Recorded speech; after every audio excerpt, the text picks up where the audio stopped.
Holloway looking. Inside of Kudakumbo. Puts up the one-hander. Shot is good. Does it again.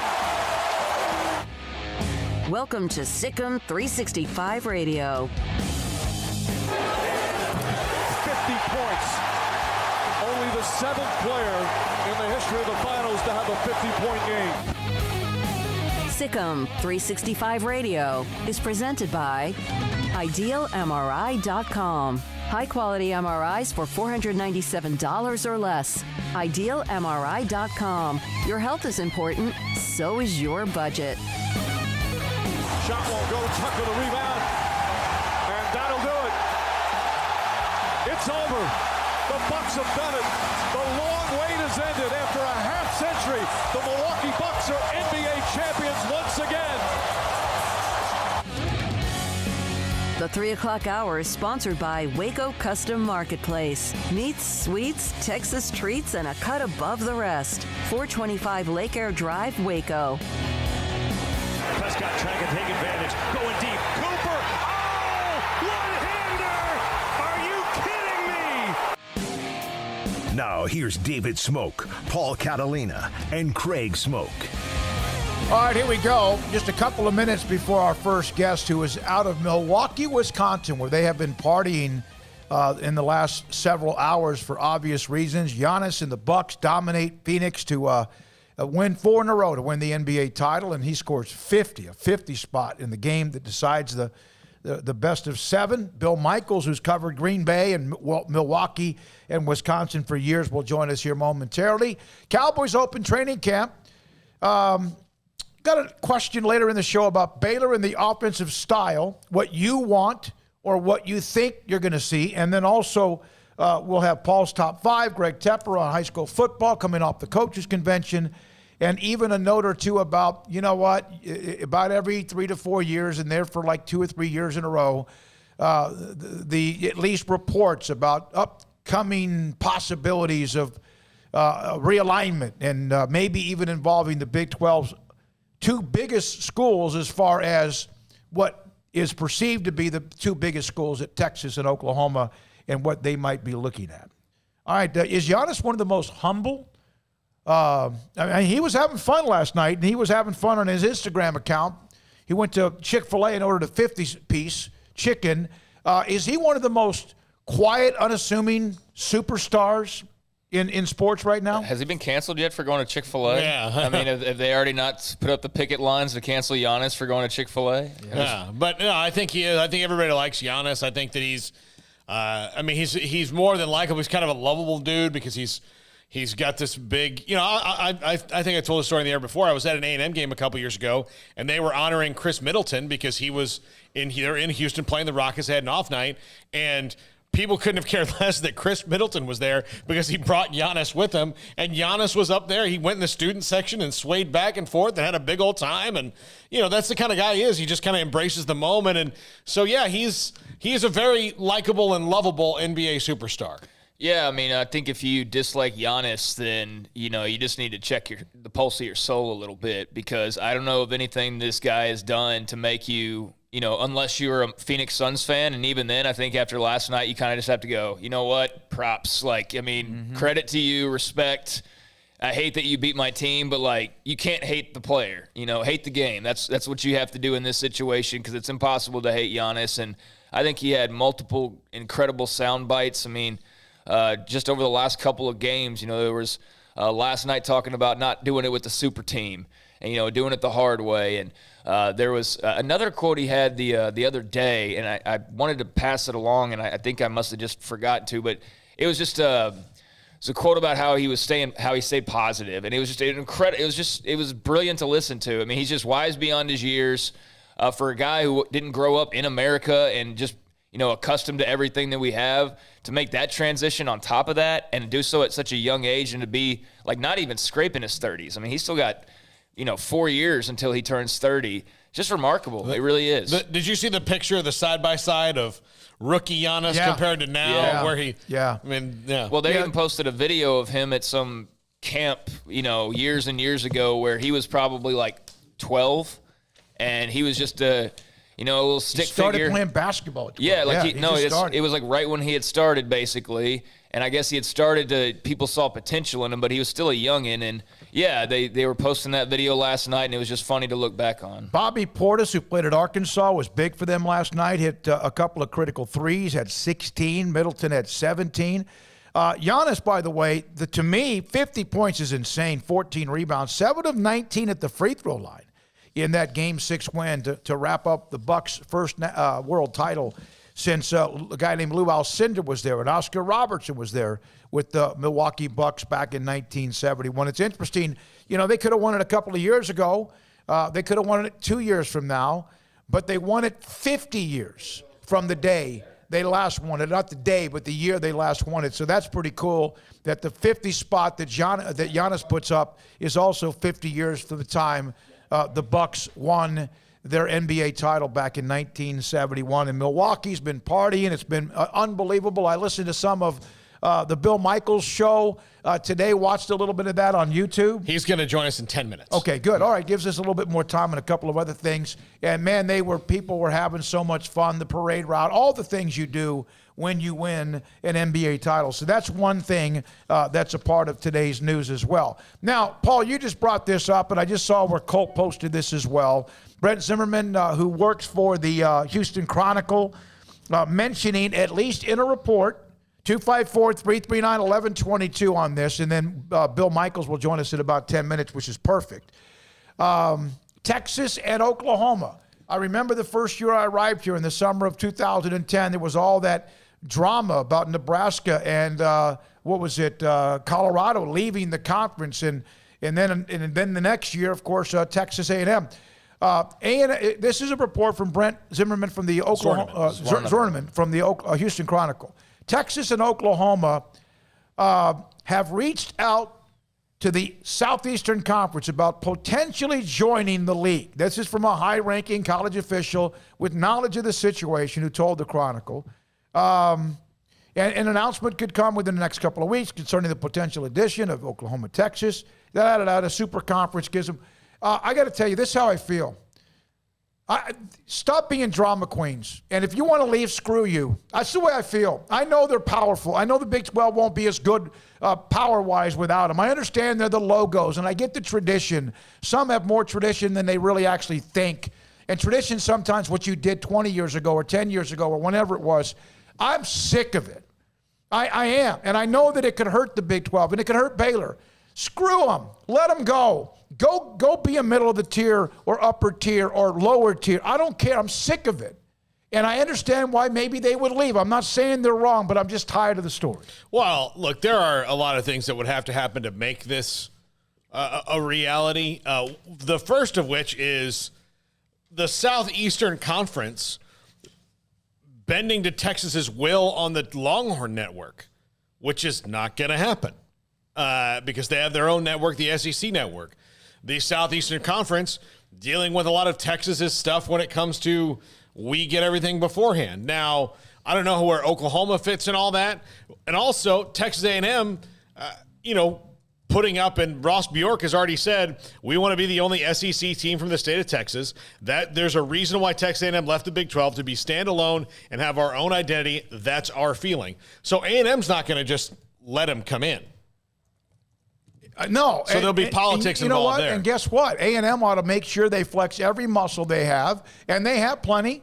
I mean, they brought a lot to the SEC because of the footprint in the state of Texas. Now, Oklahoma and Florida and LSU and others have been able to get recruits out of Texas, but I think it's more prevalent at the higher level now than ever before. Yeah, I mean, we'll see, how much validity there is to this. I mean, Zwerneman in his piece said that there's an announcement that could come in the next couple of weeks. So for everybody that's denying this story or no commenting this story, he says an announcement could come within a couple of weeks concerning the potential addition. This person, whoever his source is, said it would give the school, or it would give the SEC 16 schools and make it the first of a national super conference.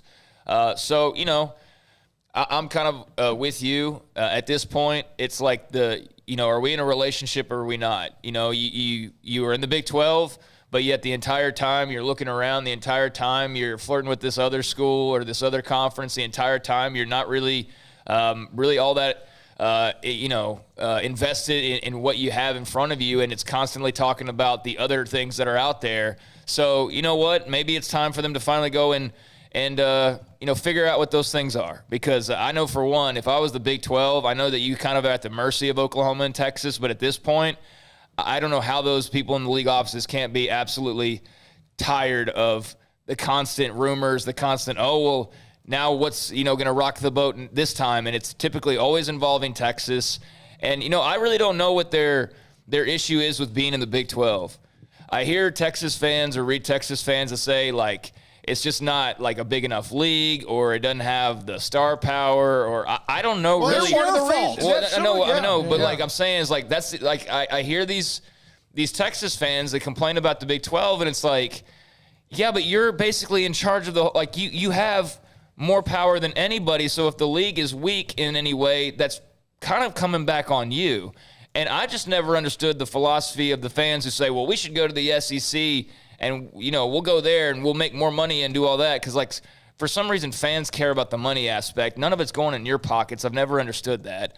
But, if you want to go to the SEC and you have those big matchups, that's all great. But also realize that you're going to probably lose 4 or 5 games a year. And are you content with that? And maybe you don't on occasion, but for the most part, you're not acing through that schedule like you can with the Big 12 more often than not. If you're having trouble beating K-State on a regular basis, then how do you think Auburn's going to be?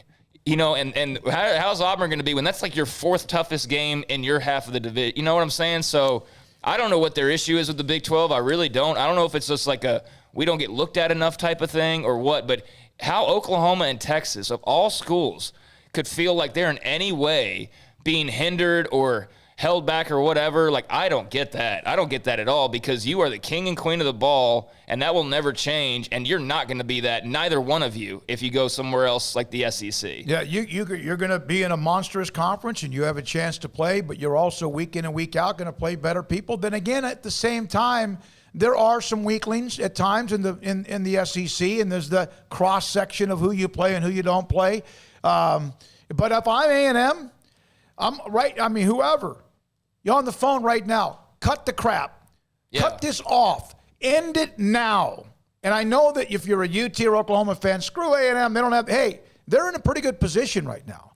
They have done, although they haven't won the West, they haven't, won the conference, they haven't played for a national title. What's Texas done in the last 10 years? Oklahoma's been a part of the national picture for a long, long time. But I'm saying, if I'm A&M, I'm like, okay, wait a minute. We did what you wanted us to do and what we needed to do, but we're going to do this now? We're going to go back through this? It would not surprise me if UT, just so they could feel better about themselves, floated this idea out there just so they could be in the headlines for the next couple of weeks. Oh, I definitely think it was something floated out to see what the reaction would be. I don't have any doubts about that. I would say, too, about Oklahoma, I hope and look, we need to be careful about getting too far over our skis, because this is one dude with one unnamed source. In the middle of SEC media days, mind you, as well. So, like, I'm kind of feeling weird about the timing of this all, quite frankly, and where it's coming from. But, the thing about it is, if you're an Oklahoma fan, do you enjoy winning the Big 12 every year? Like, literally every single year? You do? Would you want to keep doing that, like, wherever you are in the future? Yeah. Well, I don't know how many conference titles you're actually winning in the SEC, for example. Like, if this rumor was about the Pac-12, I could see that a lot clear. Like, if this was a Pac-12 rumor, I'd be like, you know what? I think there's probably something to it. If this was an ACC rumor, I would think there was a lot more to it. But the fact that it's the SEC, I guarantee they'd want Oklahoma. And they probably want Texas just on the surface for the money and the all that. But they don't even really need either one of them. They really don't. And you wonder if the SEC schools are like, well, we got to cut the pie some more now. Like, yeah, they'd bring in more money too, but A&M's position on this seems like it would be pretty clear. And I don't know why you'd want to rock the boat, because they seem to have settled in now. It took them a few years. You know who wants to rock the boat? Because there's a team that's 60 miles away, 80 miles away, that's kind of like, man, they got a lot of things.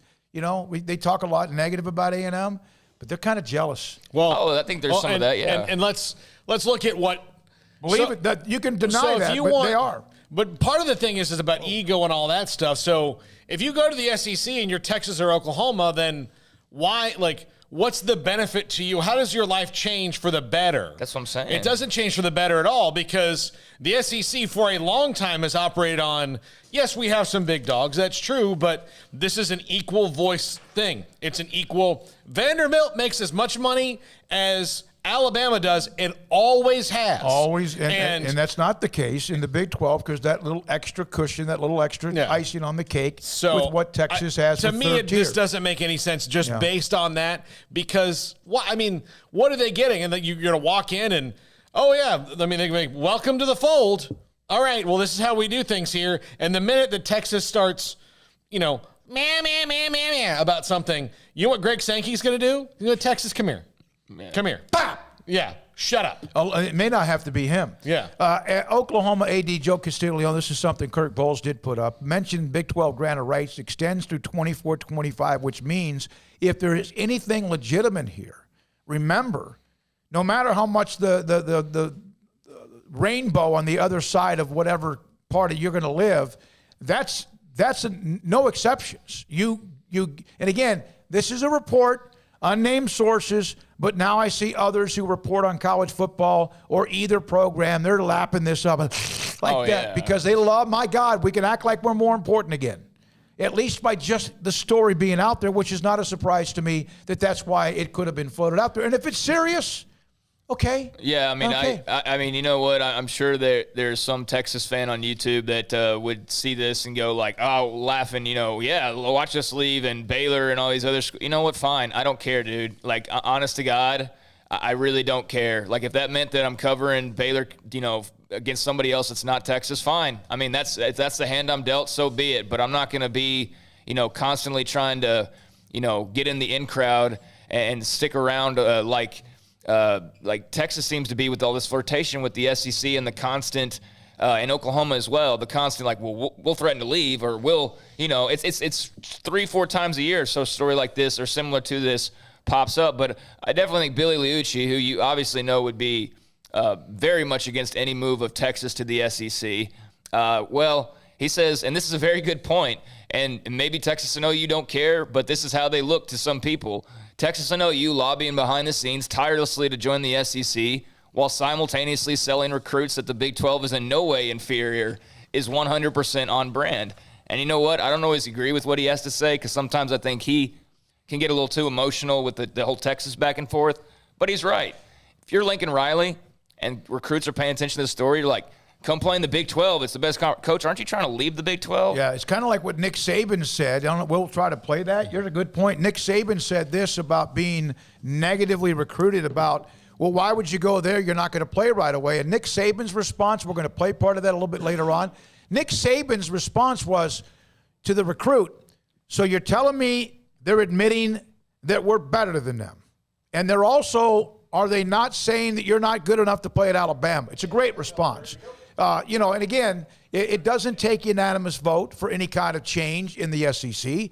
It would take probably 60 or 75% of the vote, and who knows? But it gives us probably another 2 or 3 weeks to hear all about it, and that's the way it's going to be, and we'll talk about it and get information about it. And coming in between Big 12 Media Days and right smack in the middle of the SEC Media Days. Joined by Bill Michaels, The Bill Michaels Show. I watched it today, Bill. I was watching part of the show today, just a little bit of it on YouTube, and it's great to have you, and it's great what you're doing. We have kind of something we're doing here the same way. Things have changed technology-wise, but how amazing has it been for Milwaukee in the last, let's say, not 24 hours, maybe 2 or 3 weeks, but the last 18 hours or so? It's been, what a ride. I don't even know how to describe it. You got to remember the history here, and if you're not familiar with it, I can give it to you in a thumbnail sketch. But basically, 5 years ago, there was a real danger of losing this team. Remember, we were talking about the city of Seattle taking the Milwaukee Bucks. The Senator Herb Kohl, who for a long time owned the Milwaukee Bucks, he made an offer to sell the team to Wes Edens and Mark Lazary, and under the stipulation they would keep the team in Milwaukee. But the caveat was that if they could not get a new stadium, a new arena deal done, then they were allowed to move the team, and the likelihood of it going to Seattle was very much in the optics. So at a last-minute vote, finally the state legislature passed the bill to be able to put the tax out there to build the Fiserv Forum. And at that point in time, John Hammond had chosen Giannis, and Giannis began to grow up. But the last 18 hours is the culmination of all of that, and this euphoria that is now rampant through the state of Wisconsin, not just Milwaukee, but Wisconsin is unlike anything I've ever seen, because remember, we haven't had a championship won on our soil since go back to the 50s when it was the Milwaukee Braves. So it's just been so long since we've seen something like this. It's just amazing. Where does Giannis rank in Wisconsin sports legends now? Boy, that's a great question, because you're talking about Kareem Abdul-Jabbar and Oscar Robertson and Robin Yount and Brett Favre and Reggie White and even Barry Alvarez when you talk about the University of Wisconsin. He's an unwritten story because the chapters haven't been completed yet. But what he did last night has certainly catapulted him, I'd say, to the top 3, top 4. And when you talk about legends, don't forget, you go all the way back to Lombardi and Bart Starr. But what he did for this state, somebody asked me today, what does this mean to Milwaukee? And I said, well, to Milwaukee, it means a lot. To the state of Wisconsin, now remember, my show's syndicated, over 20 stations throughout the state and beyond. And what he did was make Bucks basketball relevant to Wisconsin. Because everybody here, this is a football state, so the Packers reign supreme. I mean, I've said you could put Game 7 in the NBA versus Aaron Rodgers having a hemorrhoid surgery in the middle of Lambeau Field, and he'd win the ratings. So, that's just the way it is. And even Badger football, when they're good, ranks higher than Bucks basketball. But because of Giannis and the likability and the humble factor, maybe the Midwest value factor that he's displayed, I gotta think that he's probably in the top 3, maybe top 5. If you start to list off all the great names in Wisconsin sports history, he's right there. I mean, he could run for governor and win in a landslide no matter what party ticket he ran under. People love this guy like nobody I've ever seen before. Even Christian Yelich, and even go back to before the scandal with Ryan Braun. This is unlike anything I've ever seen. What's it been like to as well watch the growth, the play of Chris Middleton? He played his college ball here in Texas, and obviously a nice complimentary piece to Giannis. Chris Middleton is a lightning rod because of the money he makes. It's been great to watch Chris. I've always been a realist. Chris is who he is. He's going to give you one night, he'll give you 34. The next night, he'll give you 12. One night he'll give you 7 assists. The next night he'll give you 14. He's been consistently inconsistent, but he's also given you big buckets when you've needed it. He's done he's not a verbose guy. He's not an arrogant guy. He's not an out there in the media guy. He's not a pound his chest, look at me guy. He just quietly goes about his business and plays extremely well. So, but I go back to when Giannis, when they let go of Jason Kidd and they were going to bring in Budenholzer. What they did was brilliant. They called Giannis and said, hey, we'd like you to meet with the coach. And Giannis said, Chris is my friend. I want Chris there too. So Chris Middleton and Giannis sat down with Budenholzer, and Budenholzer talked to them and convinced them to basically say, put the good housekeeping seal of approval on me. Well, when they did that, Chris Middleton made a statement after it, and I thought it was brilliant. He said, we like this guy. He's our coach. And he said, now we have a vested interest to make sure that he succeeds. So you can't just blame the coach for X's and O's, because we believe that this guy can get the most out of us. So if you're going to fault him, fault us too. And from that moment on, they've all pulled the rope in the same direction, and I think it was a brilliant move. Does this and has this given the city, I know it's Milwaukee, but obviously the Packers and all the drama with Rodgers, you mentioned that. Has this given them kind of a distraction as training camps are about to open to just have something else to think about? Oh, it does, but I'll say this. If you watched Giannis's press conference last night and the one the other day when he talked about humility and pride and ego, oh my God, that was like a landslide of emotion that fell upon the head of Aaron Rodgers. Because you're talking about Aaron Rodgers, who has a different moral compass than anybody else and a different smarts level than anybody else that we've ever seen. And for whatever slight he feels has been made towards him, he holds on to it like grim death, and then elevates himself to a pedestal where it's almost as if he's looking down upon everybody. Whereas you've got a guy like Giannis who just talks about getting he played basketball because he wanted to get his parents out of poverty. He wanted to bring his mom out of the streets from selling trinkets on the street. He wanted to bring his family here so he could play basketball, quote, for his family, where Aaron Rodgers won't even talk to his family because of a perceived slight. I mean, this now put the focus on Rodgers to be intelligent and great and an MVP, yes, but the most petty, ego-driven, egomaniacal guy. Don't let the door hit you on the ass on the way out. And that's what a lot of people feel now after looking at Giannis winning a championship versus what Rodgers is doing to this franchise. So, yes, it's taken our distraction away for a brief period of time, but this morning already it was, hey, after watching Giannis, that's the way a superstar is supposed to be. And by the way, the minority owner, Aaron Rodgers of the Milwaukee Bucks, didn't even have the cojones to show up and support his team. Screw him, get rid of this guy. I mean, the vitriol was rampant this morning. Giannis, had the opportunity to go jump and be on a super team. And signed his extension and was emphatic about how much he loved Milwaukee. Now, granted, that can change in 5 years, and maybe he wants to go somewhere else, but he really does seem like he's embraced that whole, like, living the whole Milwaukee, the Wisconsin experience all together, hasn't he? Absolutely. And one of the things that we tend to forget, when we look at players, we look at them as commodities. This was a kid that was a scared, homesick kid. He was glad to be in the NBA, but he was afraid and he wanted to go home. And John Hammond ended up sitting with him almost like a surrogate father after he drafted him as the general manager of the Bucks, and basically kind of became his dad. He started doing stuff with him, taking him to restaurants, showing him around town, taking him to buy clothes, hanging out with him just to talk. And then the Bucks made a brilliant move. They said, we'll take care of your family. We're going to bring him here.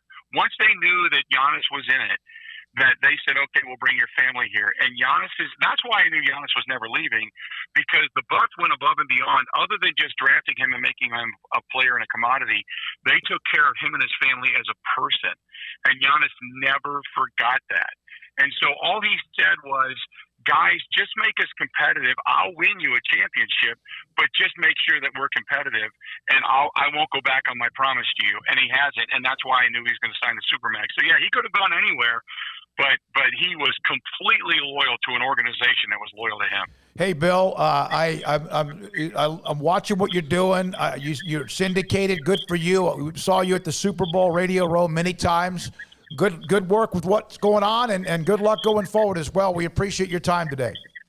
Guys, love talking to you anytime. I appreciate it, and thanks so much, okay? Milwaukee and Wisconsin radio talk show is, like you said, 20-25 cities syndicated. YouTube, like we are, among some other things. Bill Michaels, one of the best in that area, covering the Packers, but also the joy, there's that word, Milwaukee feeling what maybe a lot of Baylor fans felt when Baylor beat Gonzaga to win that national title. When we come back, we're going to hear some of the comments, and yes, about every 4 or 5 years, Jerry does get a little bit, his voice cracks. Whether it's hiring a new coach because he says he gets it, he hears from the fans, or because of the excitement of the upcoming season, or someone's retiring.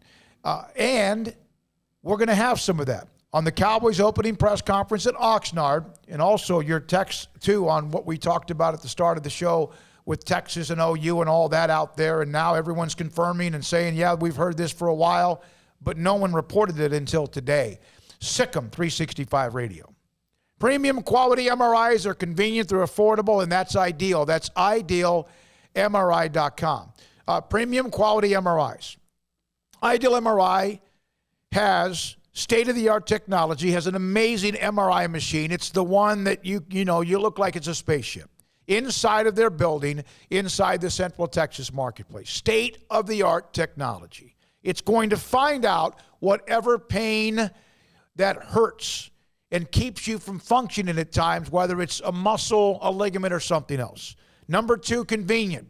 You don't have to sit there in a waiting room with another 50 to 80 or 100 people in the loudspeaker, and you wait and you wait and wait. You go online or you call them. You set up an appointment. You tell them what you need, and they get you set up. And when you get there, when you walk in the door, there's not a bunch of room there. It's not like it's a small place, but there's not going to be so many people you're waiting for. Affordable, $497 or less every single time. And the average MRI is $1,100. Premium quality MRIs, convenient, affordable, and that's idealmri.com. From the first workout to the last practice, sports is an incredible and rewarding challenge. Hi, this is Dan Ingham with the First National Bank of Central Texas, and we're proud to support each athlete, every parent, and our educators. From families, small businesses, to the biggest industry, we're here to help. With remarkable products like our free First mobile app, we've got banking ideas that fuel big dreams. That's the First National Bank of Central Texas. Familiar faces making local decisions. Member FDIC, Equal Housing Lender. At Marco's Pizza, get craveable pizza made the Italian way with dough made from scratch, an original sauce recipe, 3 fresh signature cheeses, and premium toppings you love, served hot and safe. Right now, you can get unlimited medium one-topping pizzas for just $6.99 each. Why stop at just one? Order with your app or at marcos.com for curbside, carryout, or delivery today. Marco's, pizza lovers get it.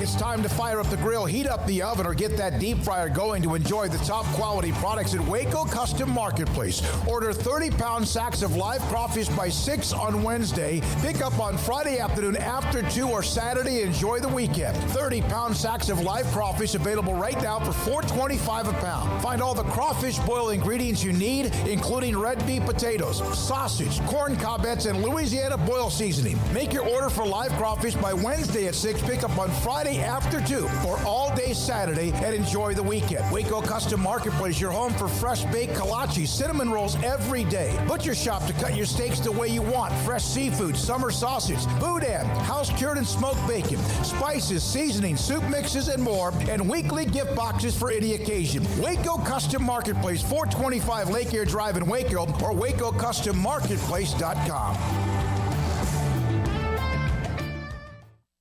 At Baylor University, students find their place to shine. They're faithful friends and inspirational leaders. They're championship teammates and independent thinkers. They're on the cutting edge of high tech and in the halls of history. If you want to make the world a brighter place, you can. And if you want to shine in your own way, you can. The spark you need is already inside you. Bring it to Baylor, where lights shine bright. Make this the summer sales event is going on now at Allen Samuels. If you want sport and luxury, you gotta drive the new 2021 Chrysler 300S, where you can get up to $5,500 in total values or 0% for 72 months, plus $2,000 in bonus cash and no payments for 90 days. Allen Samuels, 201 West Loop 340. Come by, let's be friends. See dealer for details. All offers have credit requirements.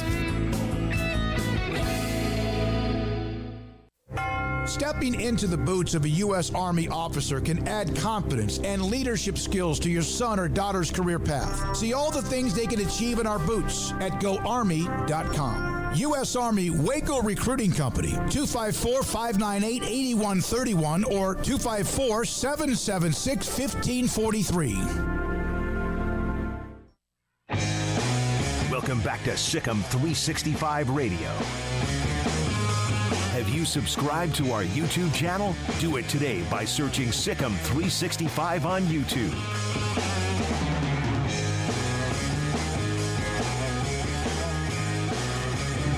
All right, Armstrong, just line them up, the Cowboys clips in order, okay? I'll do that. Who'd you say? Armstrong. Oh, yeah. By the way, he's back. Thank God. Armstrong, put yourself on camera somewhere. Can you do that anymore, or you just like completely have gone silent? He's there he is. Bottom left corner. Unnamed sources. Yeah. Okay, there you are. Seriously, Jack is like at peace for the first time in like almost 3 weeks. Hayden's here, and then Emma, and then Armstrong is back. Jack did say this. I hope Armstrong's back from his surgery by Wednesday. If not, I'm going to put him back in the hospital. So it's good. He was Armstrong. He was get your microphone. Just we got to bring everyone up to date. Not get real like we just want to let everyone to know. I mean, it's been a stressful time the last few months for you. How you doing? I'm doing okay. Okay to me is never good. Good is okay. Okay means fine. Fine's okay. Not good. What? Semantics.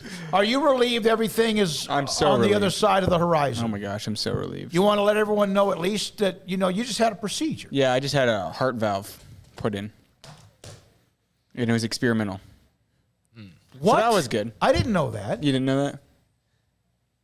But I mean, so that pretty much sums it up. I mean, an experimental heart valve replacement, or I didn't even have one, so you can't call it a replacement. Oh, I just know that there was a chance several months ago that you might be going in like deep into a surgery. Well, yes. There was a chance that I was going to have open heart surgery. Yeah. But this was just cath procedure. So it's actually technically not even a surgery. Do you feel any differently? My chest hurts because there's a giant metal thing in there right now. But that's normal. And I was really tired, but I'm good. You're good. All right, man. It's great to have you back. All right. Yeah. Don't take any more days off. Jack is the next one. But I know, seriously, we're thrilled you're back. Jack was amazing. He's at his wits' We end. missed you at Big 12 Media Days, and I think you probably missed being there. I did miss being there. We had I don't know if you saw the gift on the wall. I did see the gift. Got a credential for you? Yeah. Yesterday on the show, we were mentioning that you're back maybe tomorrow, and Emma goes, who? And I mean, that's awful, but she's like, you're gone, out of sight, out of mind, Wally pipped. Hey, that's fine. Whatever it might be. All right, so the Cowboys open training camp. We're going to get back to your text and more comments on this story about Texas and Oklahoma reaching out to the SEC. And like I said at the end of the last segment, and Craig came back in during the break, it's amazing how so many media outlets have said, well, we've been hearing this for a while, and we've confirmed it, yet no one had it until about an hour ago. Yeah. So, it's funny how that happens, That's fine.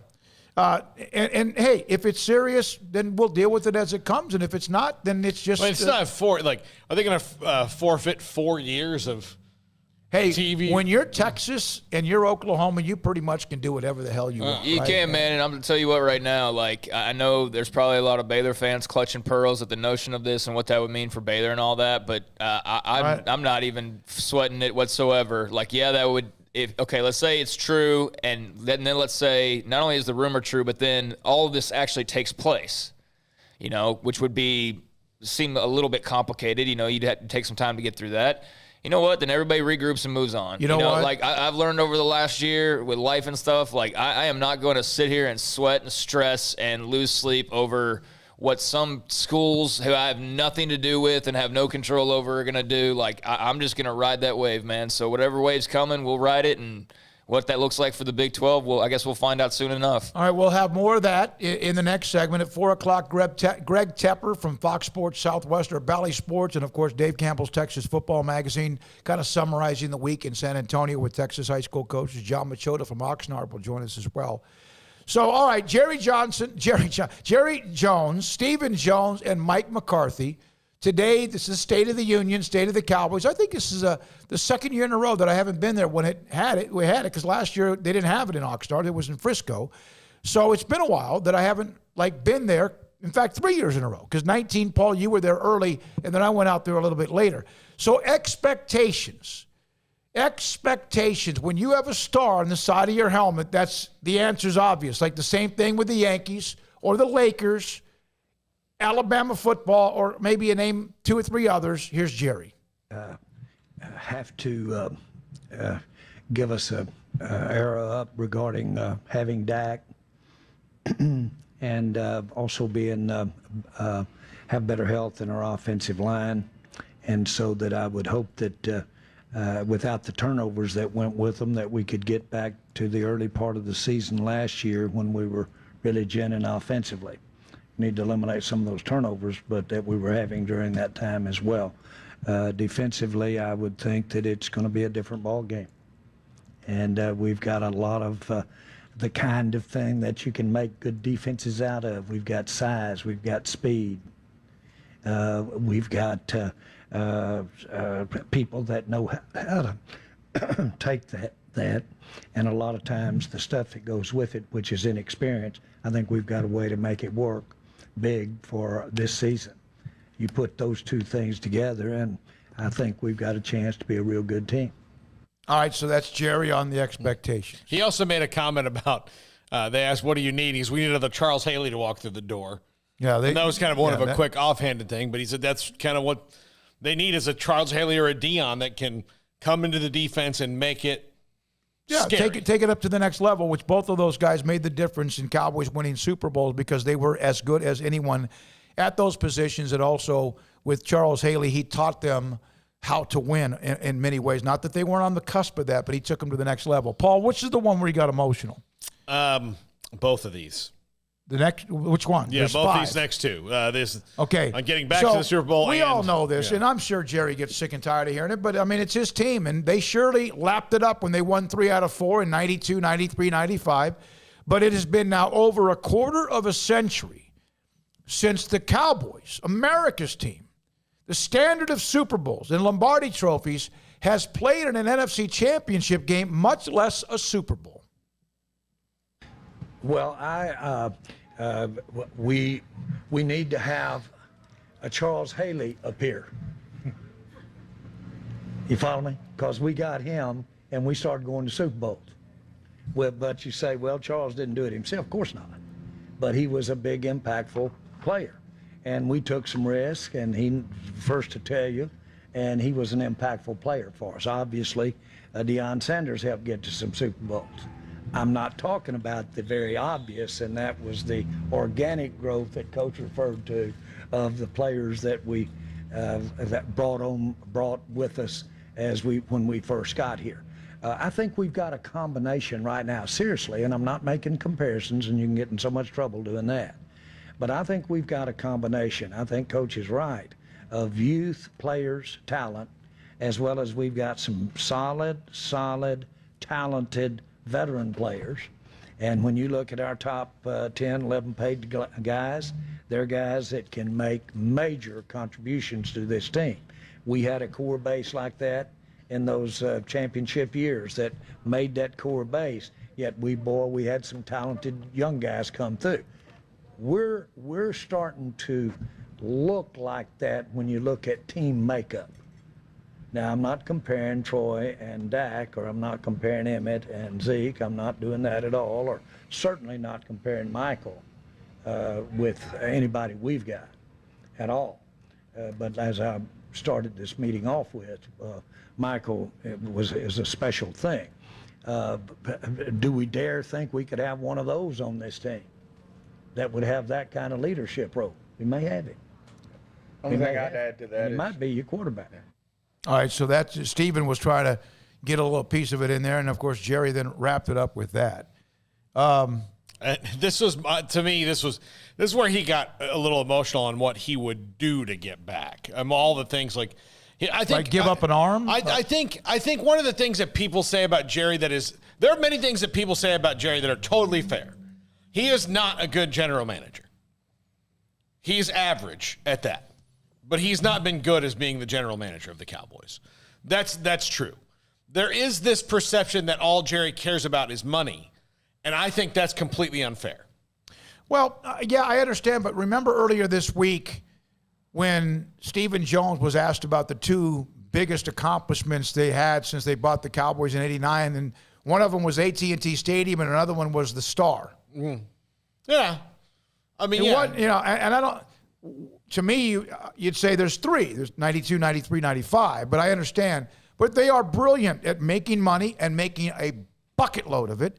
And they also were, but I don't think he just cares about money, although everything they do, Paul and Craig, is about showing off how much glitz and glamour they have everywhere they are, whether it's training camp or the bus or when they're doing something on his yacht, or it's the Star, or it's AT&T Stadium with their, gold trim furniture. You think about it. Well, yeah. I mean, look, he specifically, when the Washington media comes into town, because he knows how poorly they're treated by Dan Snyder, rolls out. I mean, there's I mean, prime rib, in the box for the media. But no prime rib that plays in the secondary. Yeah, exactly. Yeah. So, but this is Jerry Jones on what he would do to get back to the Super Bowl. You've often heard me say you would be shocked if I could write a check and know that I was going to get the Super Bowl, what you would do with that. But I don't want to confuse this with not being realistic.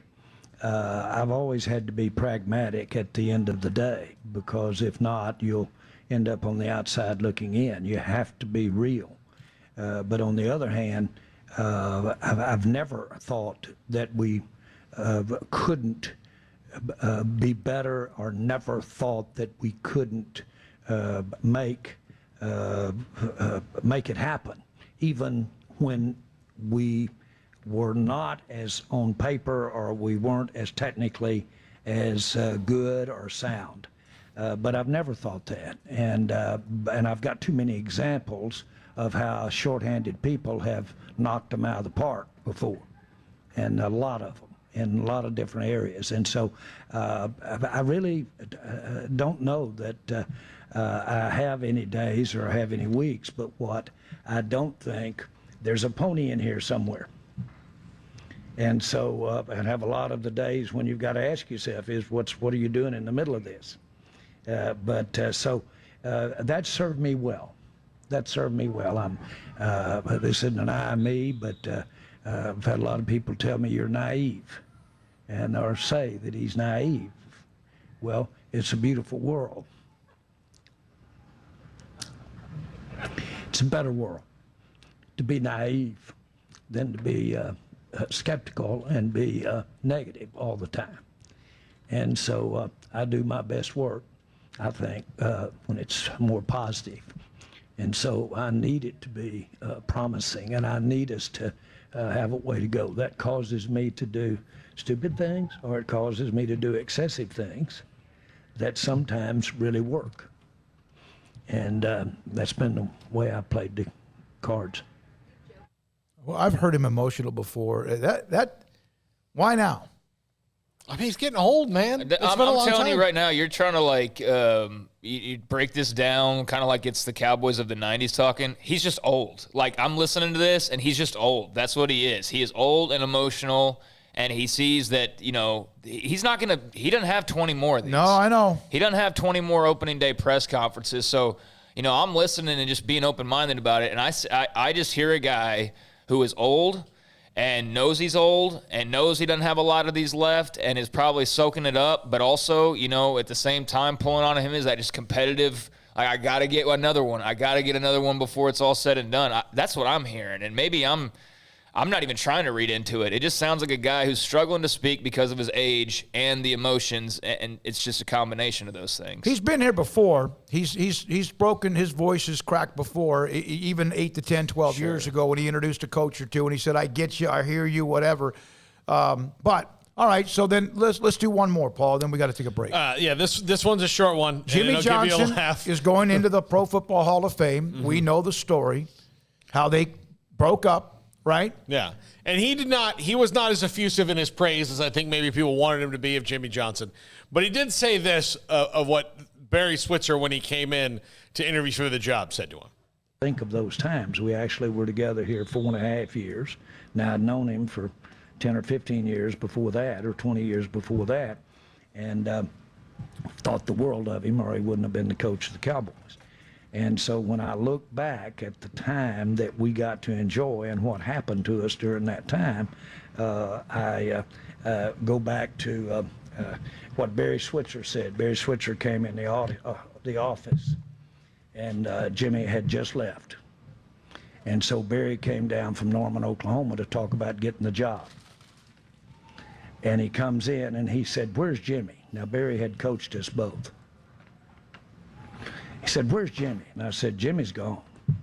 He said, "Well, that's not right. Get him in here." I said, "Where's Jimmy?" I said, "Barry, Jimmy's gone. We're sitting here talking about you being the coach." I said, "What in the world are you so anxious to talk to Jimmy about?" He said, "I just wanted to get both you little assholes That was Switzer. I don't know what. Yeah, there you go. It's classic Switzer. We've had Barry on 3 times or so in the last year, and that doesn't surprise me. That's exactly what he said. How did you guys F this up, right? Think about going in and calling your new boss an a-hole. Yeah. In the interview. But that's very Switzer. And then that's Switzer. That's Switzer. That's Switzer. Yeah. Going back to the days when they were all in Arkansas, and that's just hilarious. And we'll have to get him on to talk about that as well. Maybe the week that Jimmy's inducted into the Pro Football Hall of Fame. That'd be interesting. All right, when we come back, we wrap up this 3 o'clock hour. We'll come back with some of your text messages on that story that we have been talking about with Brent in the Paul Zorneman in the Houston Chronicle. And your thoughts and your responses to it. Some are, like Craig said, clutch your pearls, and some are bye-bye, like a tombstone section of the movie. This is SicEm365 Radio.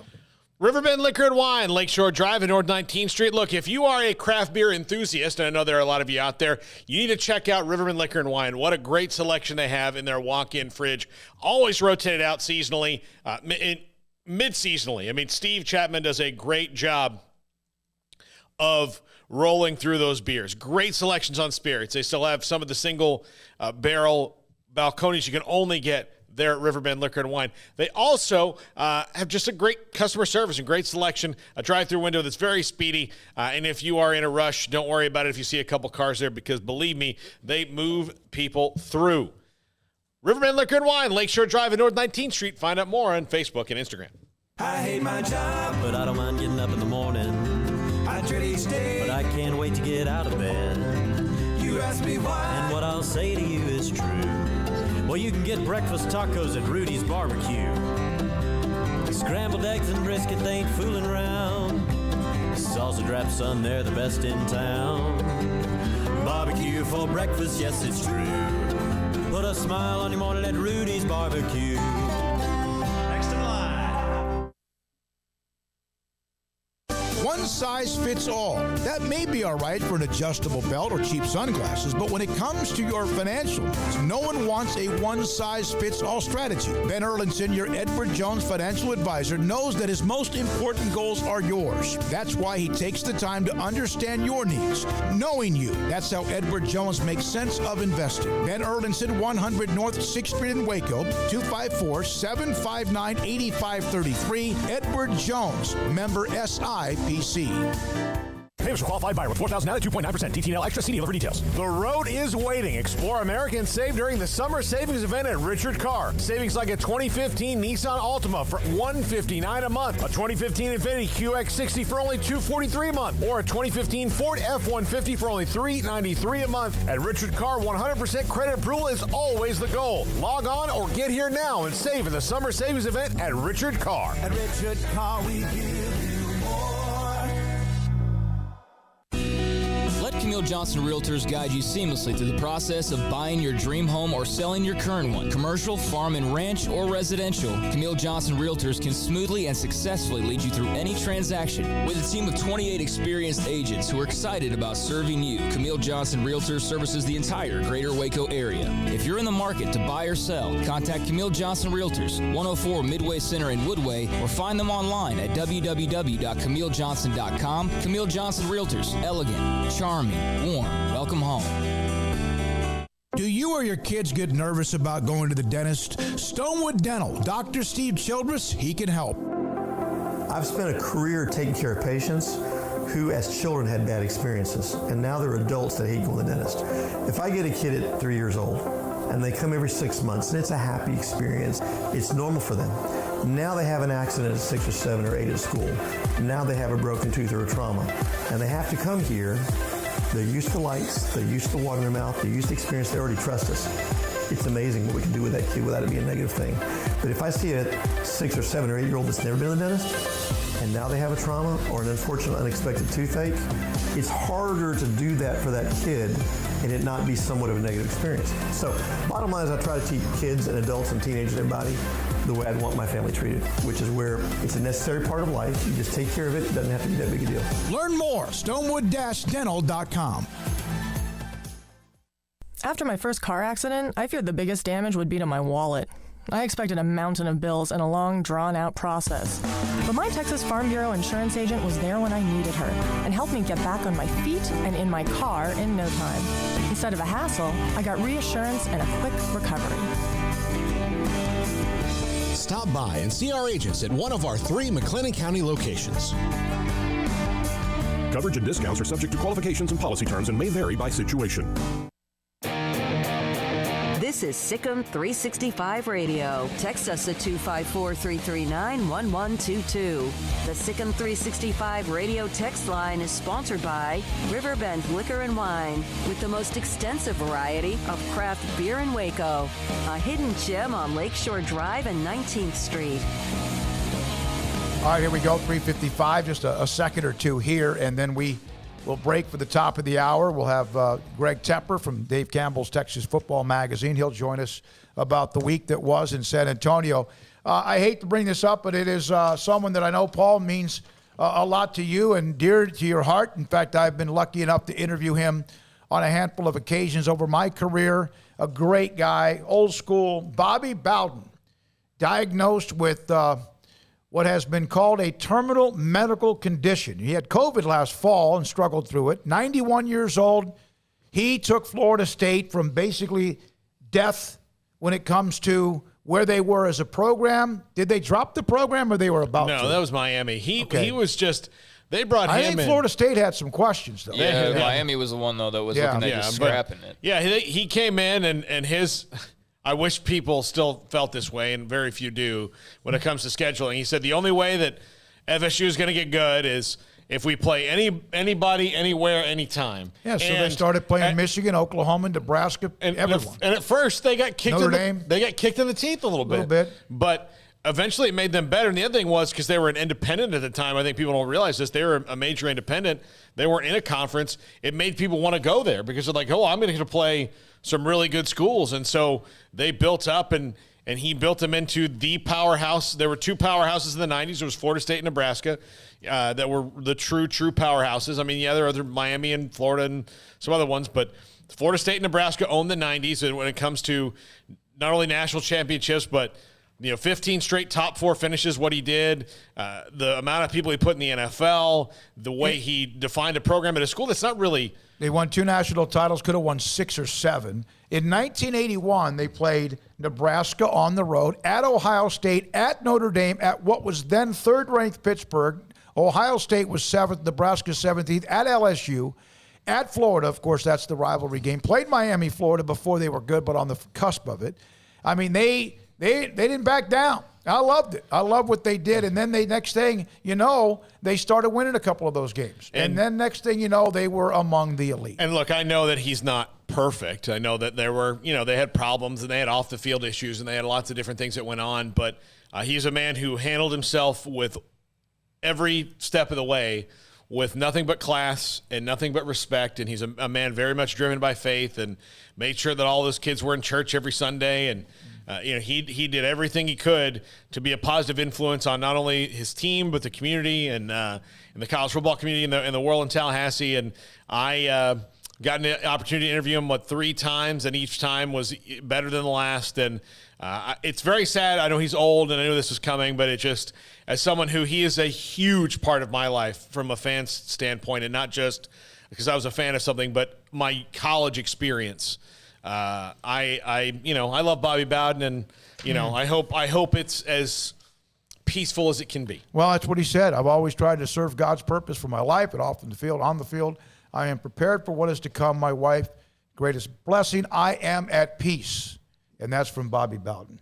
He was a character, man, or is a character, and amazing. He spoke at the kickoff luncheon one time here at Baylor University back when I first arrived here as well. Craig, you remember much about him? I know that he won 2 national titles, beat Nebraska one year, and then beat Virginia Tech one year. But again, they were on the cusp of many others. He and Tom Osborne's career path, not quite the same. Nebraska won pretty quickly, but not a national title for a long, long time, and they had a lot of close calls. Yeah, I mean, I definitely remember Bobby Bowden. Like, I'm younger, not much younger than Paul, but I'm certainly old enough to have seen Bowden for 2 decades coaching. So, Yeah, very familiar with him and FSU, and he was a great coach. I never, saw him getting wrapped up in a lot of the other BS that a lot of other schools do. I mean, Paul mentioned it. There's the whole free shoes you thing, and, there were other things. But if you coach long enough at a big enough school, you're going to run into some problems. And the ones that don't, you can either believe that they are completely squeaky clean, or you can just admit that they're probably just really good at handling those types of things. But regardless, there was never anything, to really make you just lose respect for the guy or dismiss it. I mean, he's an all-timer. He's a legend. I don't think we have a whole lot of those types of guys left anymore. It seems like college football used to have just the most incredible cast of coaching characters, and I think we still got some of those. Dabo, Saban, Leach, but to a far lesser extent than even a few years ago. Like, he doesn't matter as much anymore. He's kind of just a bit at this point. But yeah, I mean, I grew up with the Osbornes and the Bowdens and, those types of guys. And so definitely watched a lot of FSU football. Sad news, but, 91 years old. A lot of people would love to see that much time on this earth. So he's had a good chunk of time, and it's sad, but it's understandable. All right, so we will be back with the 4 o'clock hour. Greg Tepper, Dave Campbell's Texas Football Magazine. Thinking about Dave the other day at Big 12 Media Days. And then also with what is now Bally Sports, which is Fox Sports Southwest, and what they do on Fridays, and their scoreboard show, and much, much more. That's next on SicEm365 Radio.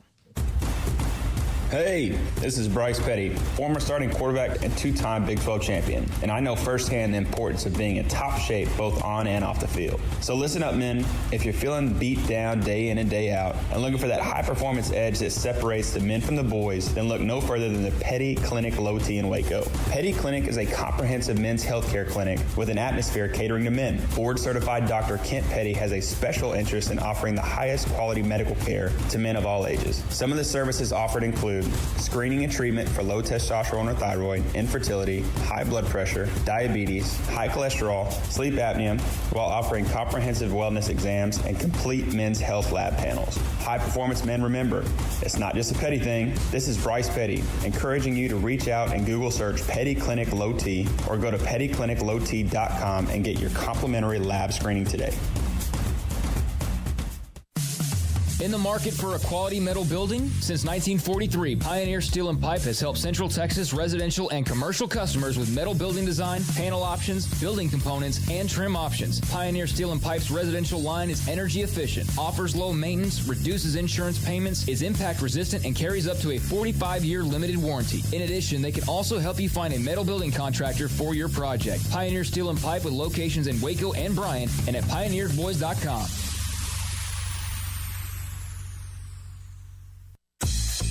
Southwest Sports Medicine and Orthopedics, the team physician of Baylor Athletics. Our doctors specialize in the diagnosis and treatment of any and all sports-related injuries. Celebrating over a decade of service in Central Texas, our doctors are equipped to handle a wide range of issues, whether it's your foot or ankle, orthopedic spine care, your hand or wrist, knee and shoulder pain, or if you're in need of our arthritis or total joint clinic. Come see us at the new Baylor Scott and White Ted and Sue Getterman Sports and Orthopedic Center. Trusted doctors at Baylor Trust, Southwest Sports Medicine and Orthopedics. Our goal is to get you back in the game.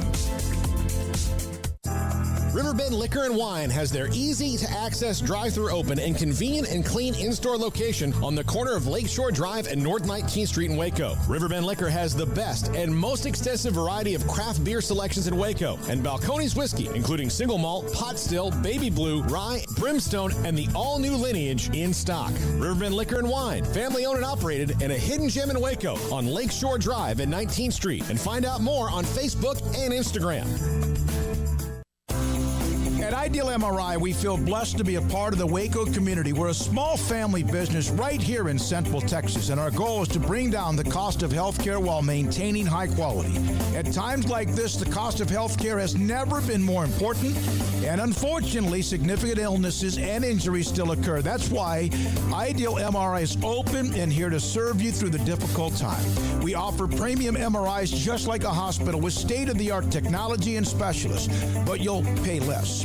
sometimes thousands of dollars less, whether you're using insurance or not. At Ideal MRI, we accept most insurance, and there are no hidden costs, even offering financing if that's needed. Everything included in the price, and you'll not get something as a surprise in the mail later on.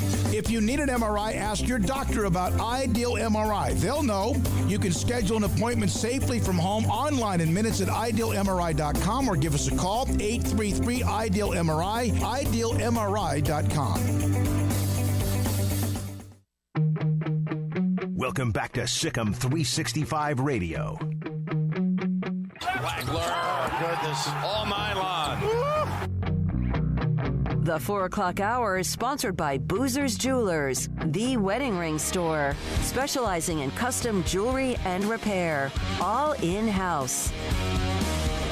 Now, here's David Smoak, Paul Catalina, and Craig Smoak. All right, here we go, this 4 o'clock hour. My God, YouTube is rolling. And it's all Armstrong, Hayden, and Jack for their algorithms. I think Smokey's now discovering the unbridled cesspool that the comment section of any website is. Yeah. We have especially YouTube. Well, we're going to get to that. And Texas OU, whatever the story might be, speculation, truth, rumor, whatever, why. And there are reasons why, and there's also reasons perhaps just maybe why not. But we're now joined by Greg Tepper, Dave Campbell's Texas Football Magazine, Bally Sports, and what they do on Fridays and throughout the weekend when it comes to the coverage of high school football, and just back from their major show they did at the Texas High School Coaches Association in San Antonio. Tep, hey, thanks for your call. What are your thoughts about this story that kind of popped about an hour ago, at least the possibility that Texas and Oklahoma are flirting with the SEC? Yeah, it's funny. I stepped out of the office for a second, and then I walked back in, and Shahan Jairaj, our college football insider here, Dave Campbell's Texas Football, just looks at me and goes, "Hey, the internet's on fire." And yeah, obviously, whenever realignment gets going, it's always going to get a lot of attention. I'm hesitant. Brent Zwerneman's an outstanding writer, and I would be extremely clear that I think that his sourcing here is good. I'm a little bit hesitant to say that this looks like it's going to happen, simply because there's still a lot of time between now and when the grant of rights for the Big 12 expires in 2025. A lot can change. Now, I think we've always thought that there was going to be, at least one more major round of realignment, probably around that 2025 marker, and maybe this is the first salvo in that. But there's a lot of moving parts that are going to come down from that. I'm not willing to go out there and consider this a done deal, but it's certainly interesting. And if you go back to whenever Nebraska left for the Big Ten, and when Missouri and A&M left for the SEC and things like that, and Colorado left for the Pac-12, this would line up as far as the first rumblings are concerned, as far as timing is concerned, if there were a major realignment shift coming in the next couple of years. So it's interesting. I'll wait for the next shoe to drop to really start trying to chart out exactly where I think this thing could be going. But certainly feels like it could be the first tremor in another earthquake. Yeah, Greg, it just gives me a headache to think about all the different things. I mean, well, what about all the things that caused it the first time haven't gone away? So, particularly as Texas come around on these things and have decided that they're not so important anymore? I don't know exactly what it is. I do know that if you're talking about, the demise of the Big 12 has long been portended back to ancient days. Whenever you read hieroglyphs, and they said that it was going to come down like this. I don't think it's any secret that people have been portending the end of the Big 12, and I do think it's worth noting that the people who have always kind of held the nuclear code, so to speak, are Texas and OU. And so I do wonder if there's a situation where they want to be out in front of it, as opposed to they want to be lighting the fuse, as opposed to being inside Wile E. Coyote's shack that blows up. So I'm not real sure exactly what to make of it. I don't know if the SEC. First of all, the SEC would have to go along with it. They'd have to be on board, and we already know Ross Bjork has come out and said that he's not in favor. That's one vote you don't have. They would need pretty much every other team in the SEC to say, yeah, we want this to happen. So. Do I think that OU and Texas have looked into it? Yeah, I bet that's probably true. Do I see it happening? Give me a minute. Let me see what comes next and see what the next report to come down looks like. Because right now it feels like there's a couple of wisps of smoke. I'm not quite ready to say that there was fire quite yet.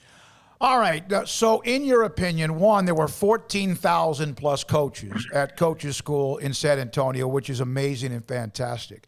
What, in your opinion, Greg, other than the fact everyone was just thrilled to be back again, what were one or two of the bigger or more important storylines that came out of that week?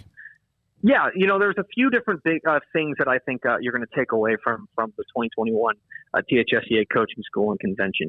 First and foremost, you mentioned it. Everyone just ready to be back together. And talking with coaches, they're just happy to be around each other. It turns out they do sell beer in San Antonio. I found that out. And just the fraternity of Texas high school football coaches back together was just really good to see. One thing I thought was interesting and maybe flew under people's radar, the UIL annually holds a press conference there at the THSCA Coaching School, and for the first time, they said the words 7A. They said the words Class 7A, which they said something along the lines of 24, 26. We could be looking at a new classification. I think that's a pretty big storyline. I think also, I think that you saw a lot of buzz around a number of coaches down there. The guys that I would say were the mayors of THSCA this year were UTSA coach Jeff Traylor. I don't think I'm surprising anybody by saying that because of the esteem that he holds in the Texas high school coaching community. And the other one's Joey McGuire, the boy from down there at Baylor, and a guy that he has never seen a room full of coaches that he can't charm. And sure enough, he was in his element. And of course, he was inducted into the THSCA Hall of Honor.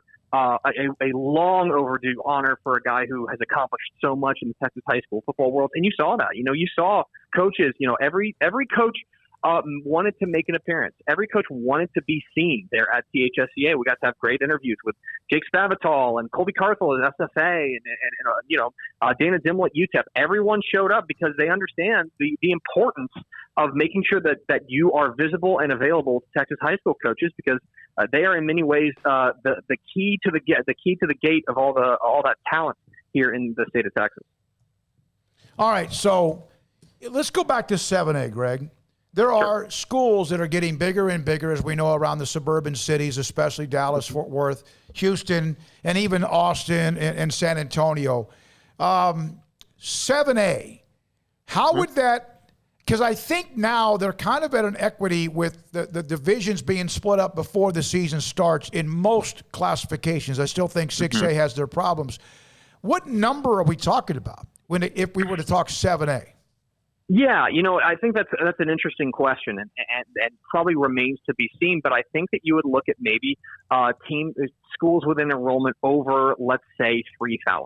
Right? Let's just draw a number that then you're going to have enough to create a smaller Class 7A. Right? We've if you take a look at it, that would I think give you maybe around 100 teams that you could put there, which would be that would be less than half the size of Class 6A as it exists today. But the thing is that would have huge ramifications down the line. But then you've got to expand 6A a little bit. So maybe some of those teams at the very top of 5A Division I start creeping in Class 6A. Or, teams like Highland Park and Longview could suddenly find themselves back in what would be a reconstituted Class 6A.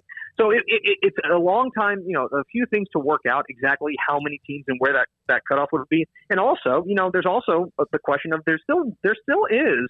What I thought was particularly interesting was that the conversation turned to Class 7A as opposed to, as you had mentioned, Smokey, splitting Class 6A.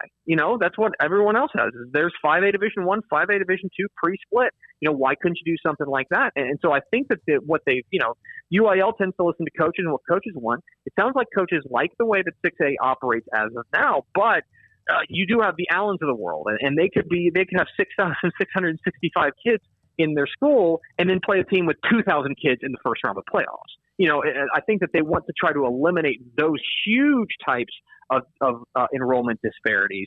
How quickly that comes down and what exactly that looks like remains to be seen. But my first thought would be that they would make a smaller Class 7A that would be smaller than 6A and to some extent 5A, but just take the really, really big boys and put them up in their own sandbox, so to speak. Do you think that, Greg, what we now see in college football, which we thought we would never see, the name, image, likeness, and or what we're seeing, what Nick Saban mentioned with his quarterback and 7 figures, et cetera, do you see that ever getting into high school sports? So that's an interesting question, and I've actually been asked that a few different times. I think we'd be naive if we said no, never. Right. I think that inevitably there are going to be some opportunities there. But I do think that one thing that Texas high school football maybe sets it apart is that it is very regionalized. You know what I mean? That if you can be the biggest, most high profile player in the state of Texas and still really only be known within your own region. So these ideas that there's going to be these like this massive windfall for high school football players, just doesn't exist really in a lot of ways. Because, there have been a couple of exceptions, right? Cedric Benson, Kyler Murray, Jonathan Gray, but those are guys who come along one out of every 6-7 years.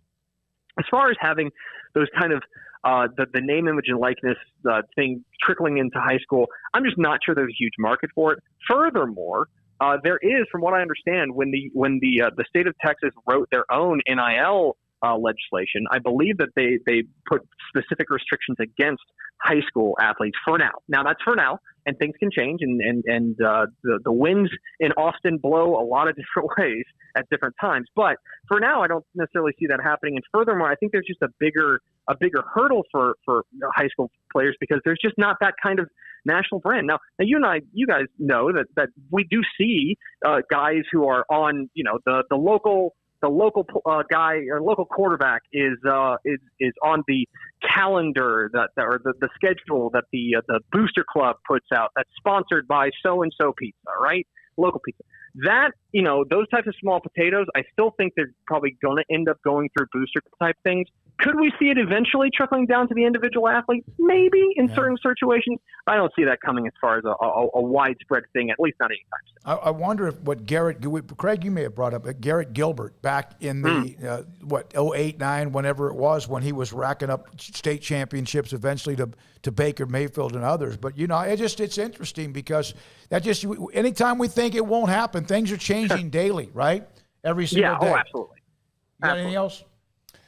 Greg, I don't think we've talked to you since Shane Anderson was hired at Midway. Your thoughts on that hire? Obviously, the district is super tough, and that's not going to be easy, but, a job that he wanted, and they needed someone after Coach Hume left. Your thoughts on that matchup? Yeah, super savvy hire. I think that getting Coach Anderson there was a real savvy move by Midway. As per usual, they do not have a ton of missteps when it comes to hiring good football coaches. A guy who's established himself as, I think, one of the better coaches there in the Central Texas area. And yeah, look, suddenly, you look at that district, and we got one more year of that district before the dreaded realignment hits coming in February. But, you want to talk about top to bottom, one of the most talented districts as far as coaching is concerned, and anywhere in the state. I mean, you're dealing with some real heavy hitters, Carlos Lynn, Reginald Samples, you added a guy like Coach Anderson. That's a great hire there for Midway. I think it's a fantastic guy. Who knows that landscape well and is going to have some big-time success there. Tough road to hoe, obviously, especially in 2021, and depending on what realignment looks like going forward. But I just think a spectacular hire there for Midway. I don't know if they could have done any better. You know what, though? And I've said this, we have their games this year, and we have Conley games as well on SicEm365 Radio. That district, even some of those really great teams that Terry Gamble had played for a title in 11, and they were really good, or what they did with Tanner Mordecai. Duncanville, DeSoto, and Cedar Hill, most everybody, not that you give up the schedule, you're starting by looking at who you have to beat, not those three games, because most likely you're not going to win. Yeah, I mean, that's the thing is I don't know who they made mad at the UIL, but it's somebody. Because they got stuck with those teams, and they're not going away. And if anything, they're getting stronger and stronger. So, here's the good thing about Midway and their situation. If you make the playoffs, I mean, you've already made it. You've already walked an extremely difficult path.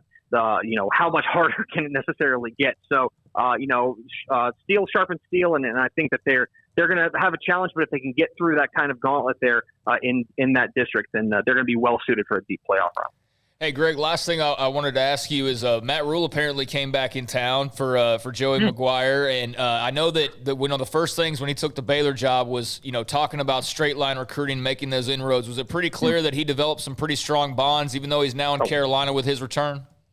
Oh, I think so. I think absolutely. I think that, you guys remember that go back to when he was hired. One of the big questions about Coach Rhule is, I mean, let's be frank. I hate to swear on this network, but he's a Yankee. You know what I mean? He doesn't have a ton of inroads here in the state of Texas. But the two most important hires, in my opinion, that he made were Joey McGuire and David Wetzel, bringing them in not just because they're good coaches and obviously they know their way around a pigskin, but also they have those inroads, and I think that they hammered home to him just how important those relationships are. And yeah, I think that sticks. I think it's easy to leave Texas, but it's hard to leave Texas in that regard. And so it makes no surprise there that he loves. I will absolutely, I'll blow up Joey McGuire's spot. He told me a story while we were down there. He came out of Dave Campbell's booth, and he was talking because he's just, you guys know this, Joey McGuire he's a high school football junkie. It's just what he is. He's just a nerd.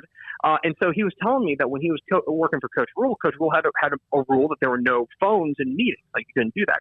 So he would say that he would just run off to the bathroom and have to pull out his phone and start looking up. It's like, okay, Cedar Hill up on Duncanville and things like that. Like, look up his phone. Like, I'm going to run out of these meetings. I'm like, man, you just have the same illness that I have. That's probably why we get along. Yeah, no, you're right. Joey is so proud for him, and the fact Rhule was there, and even Mike Saravo, among others, that says quite a bit about that relationship. Greg, thank you. The magazines got out. That was fantastic. We got ours. Thank you for sending us our copies and some that we distributed as well to listeners and others. Good luck, man. It's coming down the pipeline. It is absolutely steamrolling down the pipeline. Yeah. Whenever I leave to go to coaching school, I always tell my wife, I'll just see you at Christmas. Yeah. It's football season now, and can't wait for it. Like most everybody involved in covering or coaching or playing the game. You're right. Greg Tepper, Dave Campbell's Texas Football Magazine. Again, Valley Sports with their coverage, amazing coverage they have on Fridays and also through the weekend as well. All right, when we come back, a lot of things to get to when it comes to the story that popped a little bit before the show began.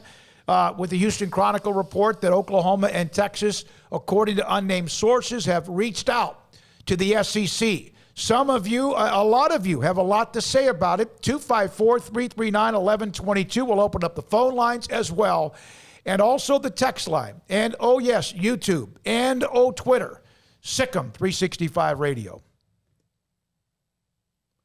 Richard Carr, Buick GMC Cadillac. They've got the summer savings event going on right now over at Richard Carr, and that means they've got a lot of great deals. And if you're somebody who is looking for a new ride, well, then they've got a lot of prices that'll be right up your alley. But if you're someone that not quite ready to dip into the new car market, you're looking at more of the used side of things, well, they've got plenty of deals over there as well. Right now, you can get back on the road with space, safety, and luxury in a Buick. Right now, qualified buyers get 0% financing for 72 months on most 2021 Buick SUVs. And as I mentioned, they're loaded with premium pre-owned cars and trucks, all of them priced to move during the summer savings event. Multiple cars and trucks priced to get you back on the road this summer, and every pre-owned vehicle goes through a 172-point inspection before it even hits the lot. With dozens of lenders, Richard Carr says yes when others say no. 100% credit approval is always the goal. And Richard Carr is your local hometown dealership. Give them a chance to earn your business with these great prices, these deals, plus free oil changes on new cars and trucks, and superior service after the sale. So come by and take a test drive, check out all those deals in person, or you can look online and set something up to where they can bring the test drive to you. It's all about the customer service at Richard Carr. It's the summer savings event going on all month at Richard Carr Motors.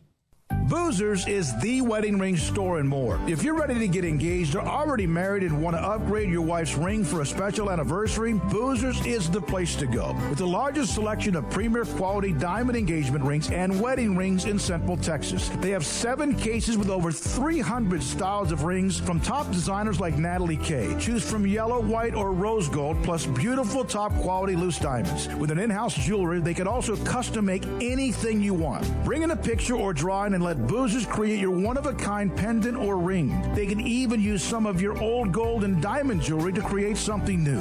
At Boozers, you'll find a great selection of quality timepieces, and Boozers is the place for expert watch maintenance and repairs too. They specialize in expert Rolex watch repair for fine jewelry, watches, custom work, and more. Go to Boozers on Valley Mills and Lake Air Drive in Waco. Boozers, the wedding ring store and more. At Baylor University, students can shine in their own way. Or should we say their own ways? Because there's no limit to the ways Baylor students make the world a brighter place. Whether they're leading a student organization or following a higher calling, getting advice from faculty, or taking part in world-class research, pursuing their dreams, or working toward their dream job, students find their place to shine at Baylor, where lights shine bright. One size fits all. That may be all right for an adjustable belt or cheap sunglasses, but when it comes to your financial needs, no one wants a one-size-fits-all strategy. Cam Heathcott, your Edward Jones financial advisor, knows that his most important goals are yours. That's why he takes the time to understand your needs, knowing you. That's how Edward Jones makes sense of investing. Cam Heathcott, covering Conroe and Houston, 936-756-7717 or cam.heathcott@edwardjones.com. Edward Jones, member SIPC. With so many companies and policies out there, it gets so confusing shopping for insurance, and I never know if I'm getting the policy that's right for me. Luckily, I met the team at the Niche Group Insurance Agency. With the Niche Group, you can go to one company and get access to coverage options from many insurance carriers, and you get to speak to a real person about your specific coverage needs. With the Niche Group, I know I'm getting the right coverage at the right price. If you need insurance, talk to the experts at the Niche Group at 1-800-258-8302. Waco Regional Tennis and Fitness was built to help give you a chance to enjoy elite tennis facilities and also remain fit or reshape your body. Now Waco Regional Tennis and Fitness has gone through its own physical changes. There are 7 large flat screens stretched across the main and improved weight room with Wi-Fi available and their own app to enjoy news, business, weather, or sports channels. The beautiful sound of active treadmills and elliptical machines, group exercise classes throughout each day, a new ballet bar for bar classes, a new look lounge and bar with beer and wine with more large flat screens available. Touchless water fountains outside each spacious men's and women's locker rooms, showers, sauna, and whirlpool. Upgraded PA system throughout the world-class tennis courts and lessons for adults and juniors. I promise you'll look and feel better. You just need to walk through the front door. Also, Waco Regional Tennis and Fitness with personal trainers Christy London and Randall Corley. 40-plus group exercise classes, including twice-a-week boot camp. So start today, not tomorrow, at Waco Regional Tennis and Fitness on Lakeshore Drive in Waco. Welcome back to SicEm365 Radio.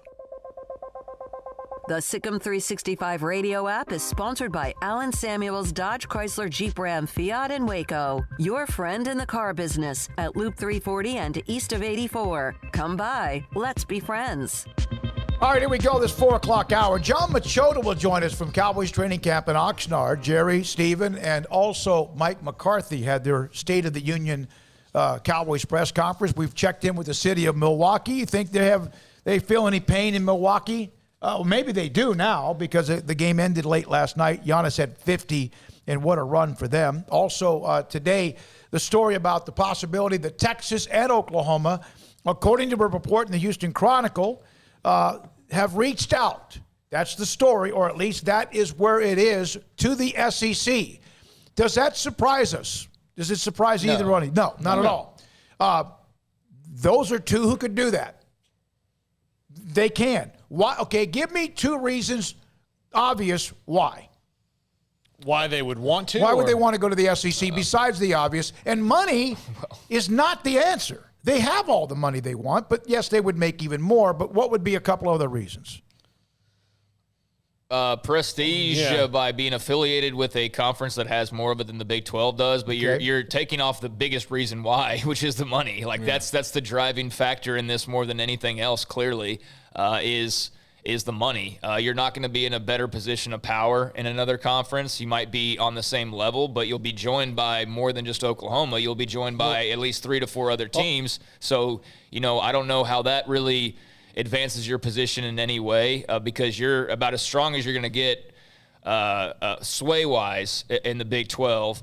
But, yeah, it's the money, and I guess it's the teams that you could play. I saw somebody bring up, you'd play Auburn and Alabama rather than, K-State and Baylor or something. I mean, you're still, though, going to play Vanderbilt on occasion or Purdue or, there's still those versions of those same teams in other conferences. It's not like everybody's just stacked 1 to 16. It's not Auburn with Cam Newton or even everybody has to. If there's 5 or 6 that are really, really good, then there's going to have to be 3 or 4 that aren't. But it would be, a better schedule than the Oklahoma States and the K-States. At the same time, I don't know how the fans are making more money. It's just the school, so I never really get the bragging rights from fans about the money that the school has. And if anything, fans would lose money because they're going to have to travel a lot more.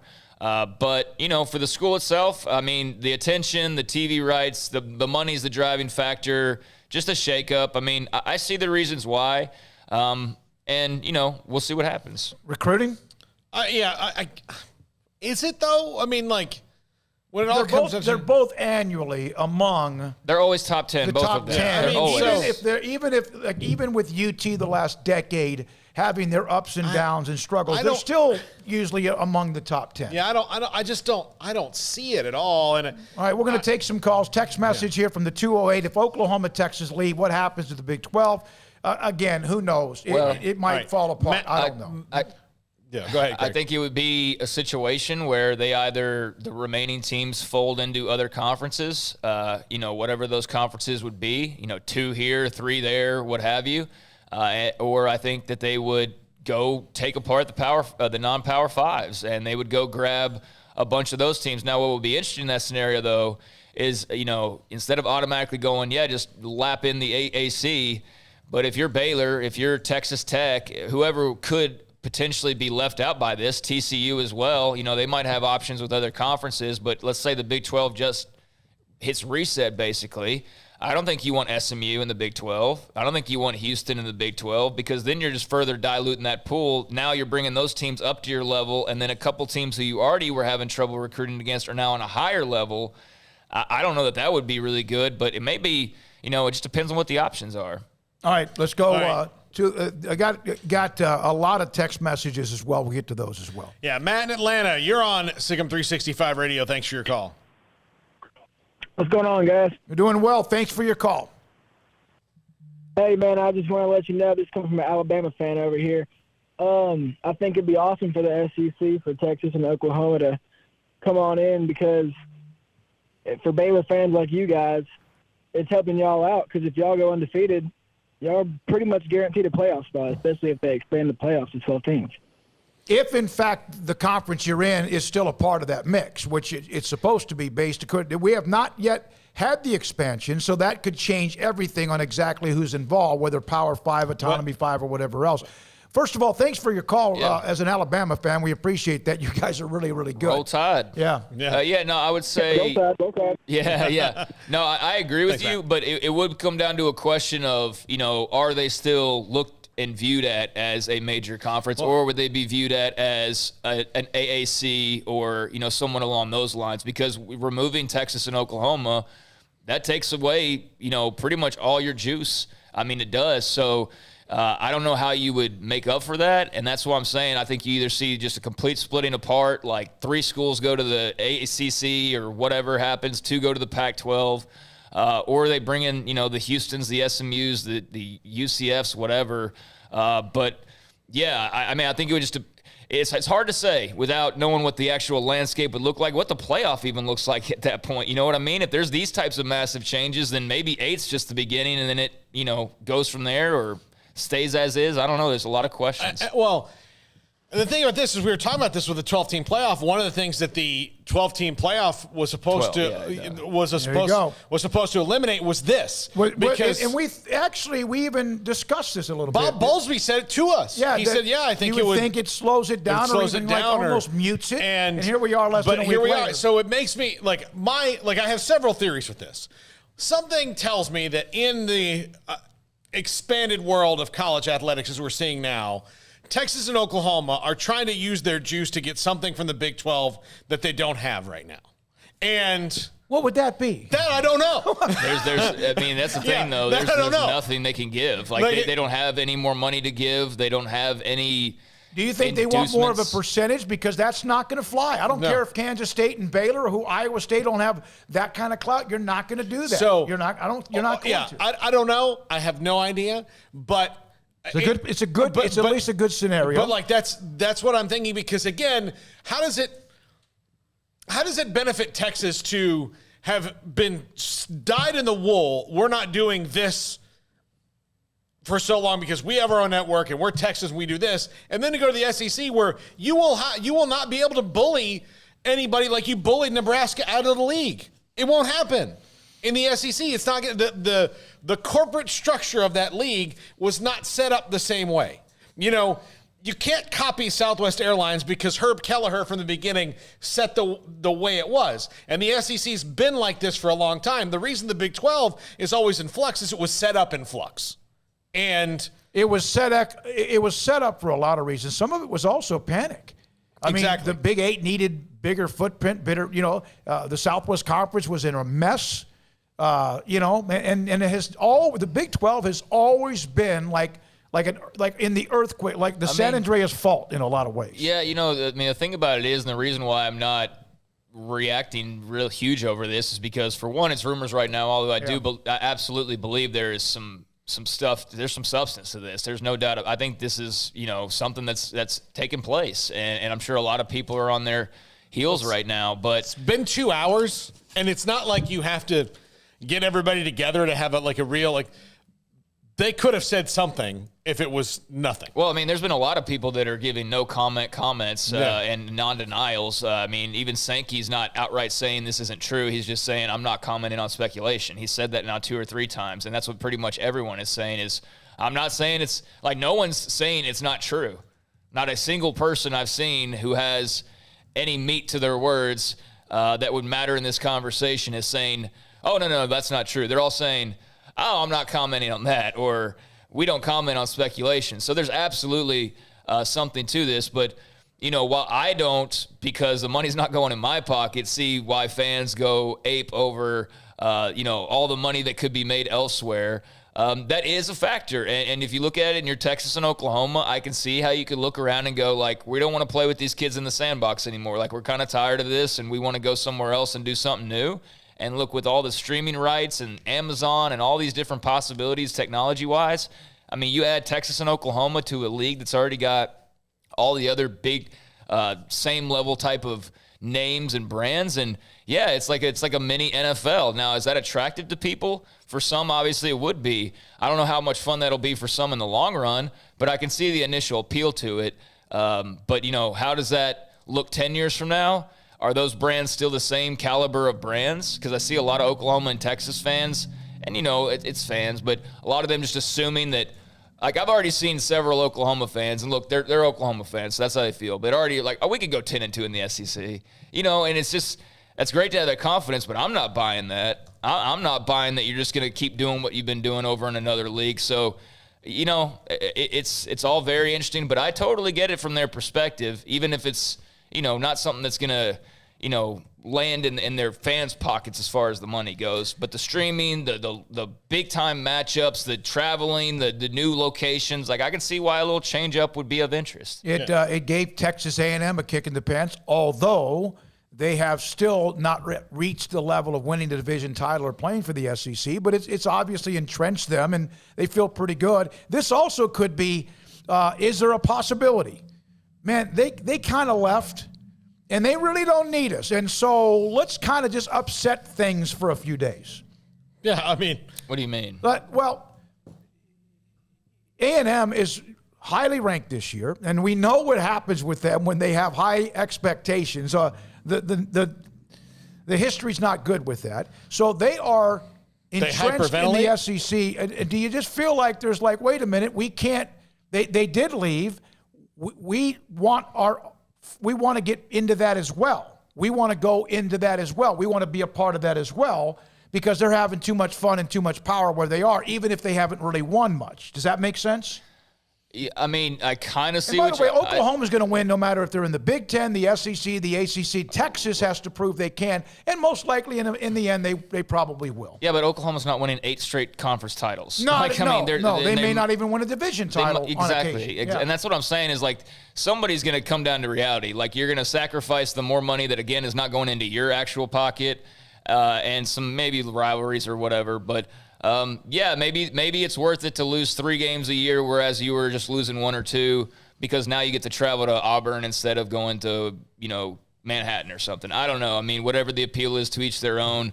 But I don't think that Texas is looking at A&M and going, oh, well, we need to, or OU for that matter, and going like, oh, they're having too much fun. We got to be there. I just think that they've been teasing this for a decade now. They've clearly never been all in on the Big 12. They've just been that by contract, really more so than anything else. And they've been flirting with both of those schools for many years now. So, it's just I don't think it's necessarily A&M's having fun, but I do think they look at it and they go, wow, they are maybe having some big-time matchups that we could be having instead of, Bedlam or whatever. I mean, Oklahoma will still play Oklahoma State. You know what I'm saying? It's just, hey, yeah, that does look like it's fun. I don't think it's necessarily directly an A&M thing, but it's hey, we see what they're doing, and we could have just as much, return as them, if not more, because we're both bigger brands than they are. So, yeah, maybe there's some of that, but I don't think it's like a intentional A&M thing. Yeah, let's go over some of these text messages and stuff. What? We want to bring a break here? No, we do what you need to do. Okay, let's just go to some of the texts. This is one. I mean, we could come back with all these. Yeah, huh? We could come back with all these, so we don't have to worry about it. We got a bunch on Twitter. We have a bunch on the text line, 254-339-1122. The call coming in, and we have a lot on YouTube. Some of you have calmed down. You've kind of taken a deep breath after getting a little personal. Hey, we want your feedback, but my God, have fun with this and enjoy it, and yet tell us what you think about what this could mean one way or the other. 254-339-1122, SicEm365 Radio. If you go to the City of Woodway's website, or the one that's discoverwoodway.com, you'll find one of the most amazing places in Waco, Texas, is the Arboretum, the Carleen Bright Arboretum, extending over 16 acres. About half of it developed as botanical gardens, including the Pavilion Event Center, which is an event center where you can rent the space for whatever you want, whatever event it might be. This place is gorgeous. It's a great setting for what event, maybe a banquet, a dinner, a wedding, whatever it could be. And the Carleen Bright Arboretum is in the middle of Woodway, Texas. The hike and bike trail, tea house, pavilion, fountain, the mini gazebo, just a place where you can go and relax and have a nice lunch or picnic as well. DiscoverWoodway.com is where you can find that. Or you could also just call them or drop by and go to the City of Woodway, also their other website, woodwayfamilycenter.com. And what that is about is making events available to kids and children, summer events, registration available, and you can go to woodwayfamilycenter.com. So you have the Arboretum, you have the clinics, the registrations, you have the various type of opportunities for kids to play throughout the summer and throughout the year in various sports from archery to basketball. City of Woodway, see all of what you can, and the Arboretum is so beautiful. Allen Samuels is holding the Make This the Summer sales event with special values on the new 2021 Jeep Renegade Latitude with up to $3,750 in total values or 1.9% for 72 months, plus $500 in bonus cash and no payments for 90 days. Make this the summer sales event at Allen Samuels, 201 West Loop 340. Come by. Let's be friends. See dealer for details. All offers have credit requirements.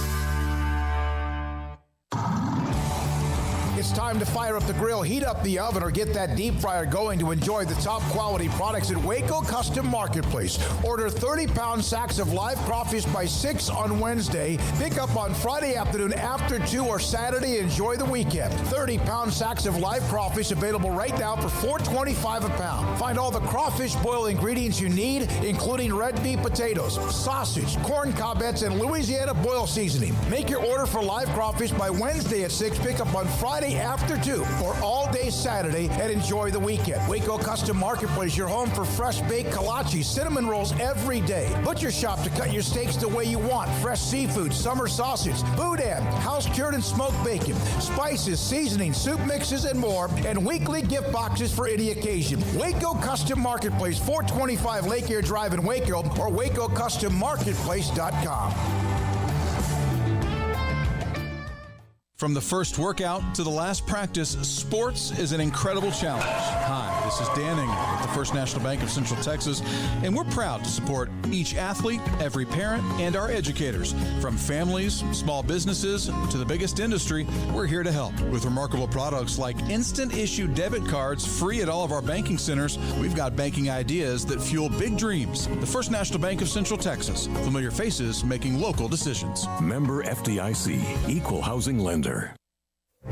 Boots add protection. Good boots help you climb better and move forward faster.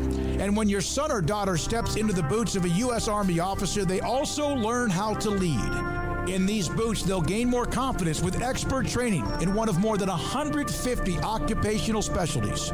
In these boots, they'll stand a little taller and lead a team with diverse backgrounds and areas of expertise to successfully accomplish whatever challenge comes next. In these boots, they'll earn respect with valuable experience from day one that will give them solid footing for success into the future. Highly qualified candidates who earn a spot on our team can receive comprehensive health care coverage, college tuition assistance, and a bonus of up to $40,000. See all the things your son or daughter can achieve in our boots at GoArmy.com. U.S. Army Waco Recruiting Company, 254-598-8131 or 254-776-1543.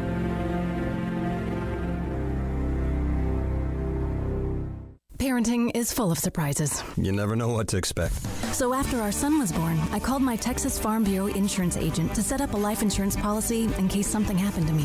Sawyer is now 2. And we'll soon have a sister. There's no one else I would trust with protecting my family. Stop by and see our agents at one of our 3 McLennan County locations. Coverage and discounts are subject to qualifications and policy terms and may vary by situation. Welcome back to SicEm365 Radio. Are you a SicEm365 superfan?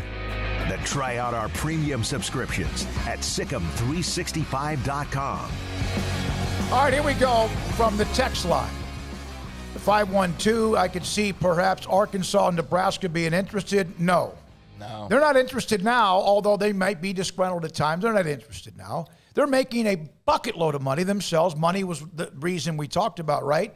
Nebraska's making a lot of money to get their teeth kicked in, but they would be getting their teeth kicked in most any conference right now with where their football program is. Arkansas, maybe at times, I miss them, but they're making a ton of money as well. Yeah, okay. No one in the SEC or Big Ten is leaving the SEC or Big Ten. No. no one is going to go into the uncharted waters of like a new look Big 12 that has already been dysfunctional for 20 years and then going to hold on. It's not going to happen that way, but it's a nice thought. There's a long time, even with Texas and Oklahoma in the mix, that Arkansas would maybe get, say like, well, we're not competing enough, but that money and that prestige and the TV time and all that, they're not leaving the SEC. Let's just put it this way. To simplify it for everybody who wants to ask that question, if Texas and OU did leave, nobody's coming to the Big 12 from and a Power 5. And there may not be a Big 12. Yeah. The Big 12 would have to go out or bring people, like the Big 12 would have to draft people up, like SMU, Houston, UCF, Memphis, and Cincinnati, or they would have to dissipate. And because you're not going to call the ACC and be like, hey, why wouldn't they want to come here? Like, no. The ACC also, in addition to their grant of rights, there's a $50 million penalty. So, like, they have a double whammy because when the Big 12 was breaking up, they had the same problem. They had the same problem. Well, Texas has been rumored for the ACC for a while. I know that's been a lot of chatter, and I think this might not be necessarily a preemptive move for those two to the SEC, although I think Oklahoma would be a safe bet. But I think maybe it's just, the water starting to get deeper as far as, maybe this isn't the SEC, but ultimately an ACC move for Texas in the long run, or ultimately a Pac-12 move for Texas and Oklahoma in the long run. The Pac-12 commissioner is brand new. He's already come out today with a tweet saying, basically along the lines of, I picked a really interesting time to start the job. So he's already making light of it. I think the Pac-12, the ACC, don't rule them out as far as if they see the Big 12's vulnerable and they want to come pluck a couple of teams away. But what would be interesting is the fallout, not even so much if Texas and Oklahoma left. I mean, that's the Kickstarter. That's where it all begins, and then you kind of review the pieces and go from there to put the puzzle back together. But who else comes poaching along and saying, okay, well, the Big 12's vulnerable. Well, I'm going to go grab Oklahoma State and Kansas and bring them into the Pac-12 or whatever, and then all of a sudden the Big 12 is 6 teams remaining. And then, other than Texas and Oklahoma, and Texas Tech has always kind of wanted to ride on that same plane with Texas and Oklahoma State OU, and there might even be state laws or whatever politics involved there. Kansas has their basketball team. Baylor just won the national title. But with all due respect, anybody that's left other than those two really have value to where another conference comes and gets you that's an autonomy 5? Well, a Tech fan will jump up and probably say baseball's really good, but that doesn't really matter. That doesn't matter at all. And I'm not trying to downgrade any school. It just doesn't matter. It's maybe a free-for-all, but Colorado got invited. But then again, But that made sense regionally. And okay. They already had, the thing about bringing Colorado in is the Pac-12, they're right there. So what, and there was what happened? West Virginia would probably garner some interest from the ACC because they're on the Atlantic coast, see that. All right. But those are things that would happen. We had a couple calls here. 979. It's about the NIL. They need to attract more money for the players.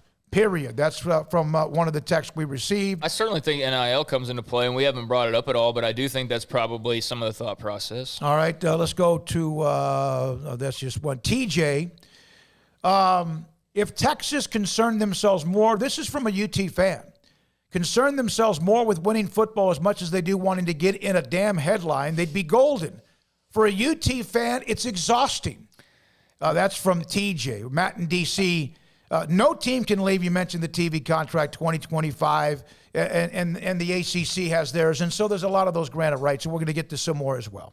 Yeah, the Cowboy or the Longhorns can be very Cowboys in nature in that way, as far as the headlines and stuff, and maybe a little bit of the underachieving. But there's no doubt who's got the power, and they're one of two that has it. And so if they want to make the big boy move, then you know what? It would be very interesting to see. And that from Hunter Godwin, he said it's all about recruiting, and which is something that, again, these two programs, they get amazing recruits now, and if perhaps they're up a notch or 2 or 3 or 5 or a different conference, the SEC, and the schedule gets better, perhaps that makes a difference. But those two pretty much get who they want. Not always, but they get pretty much who they want.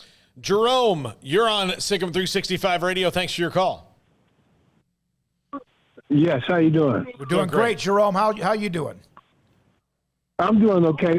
I'm an Oklahoma fan, and I'm wondering, where did you get this story that they want to try to leave the Big 12? It is Brett Zwerneman from the Houston Chronicle has reported that a high-ranking NCAA official has told him that this is a possibility.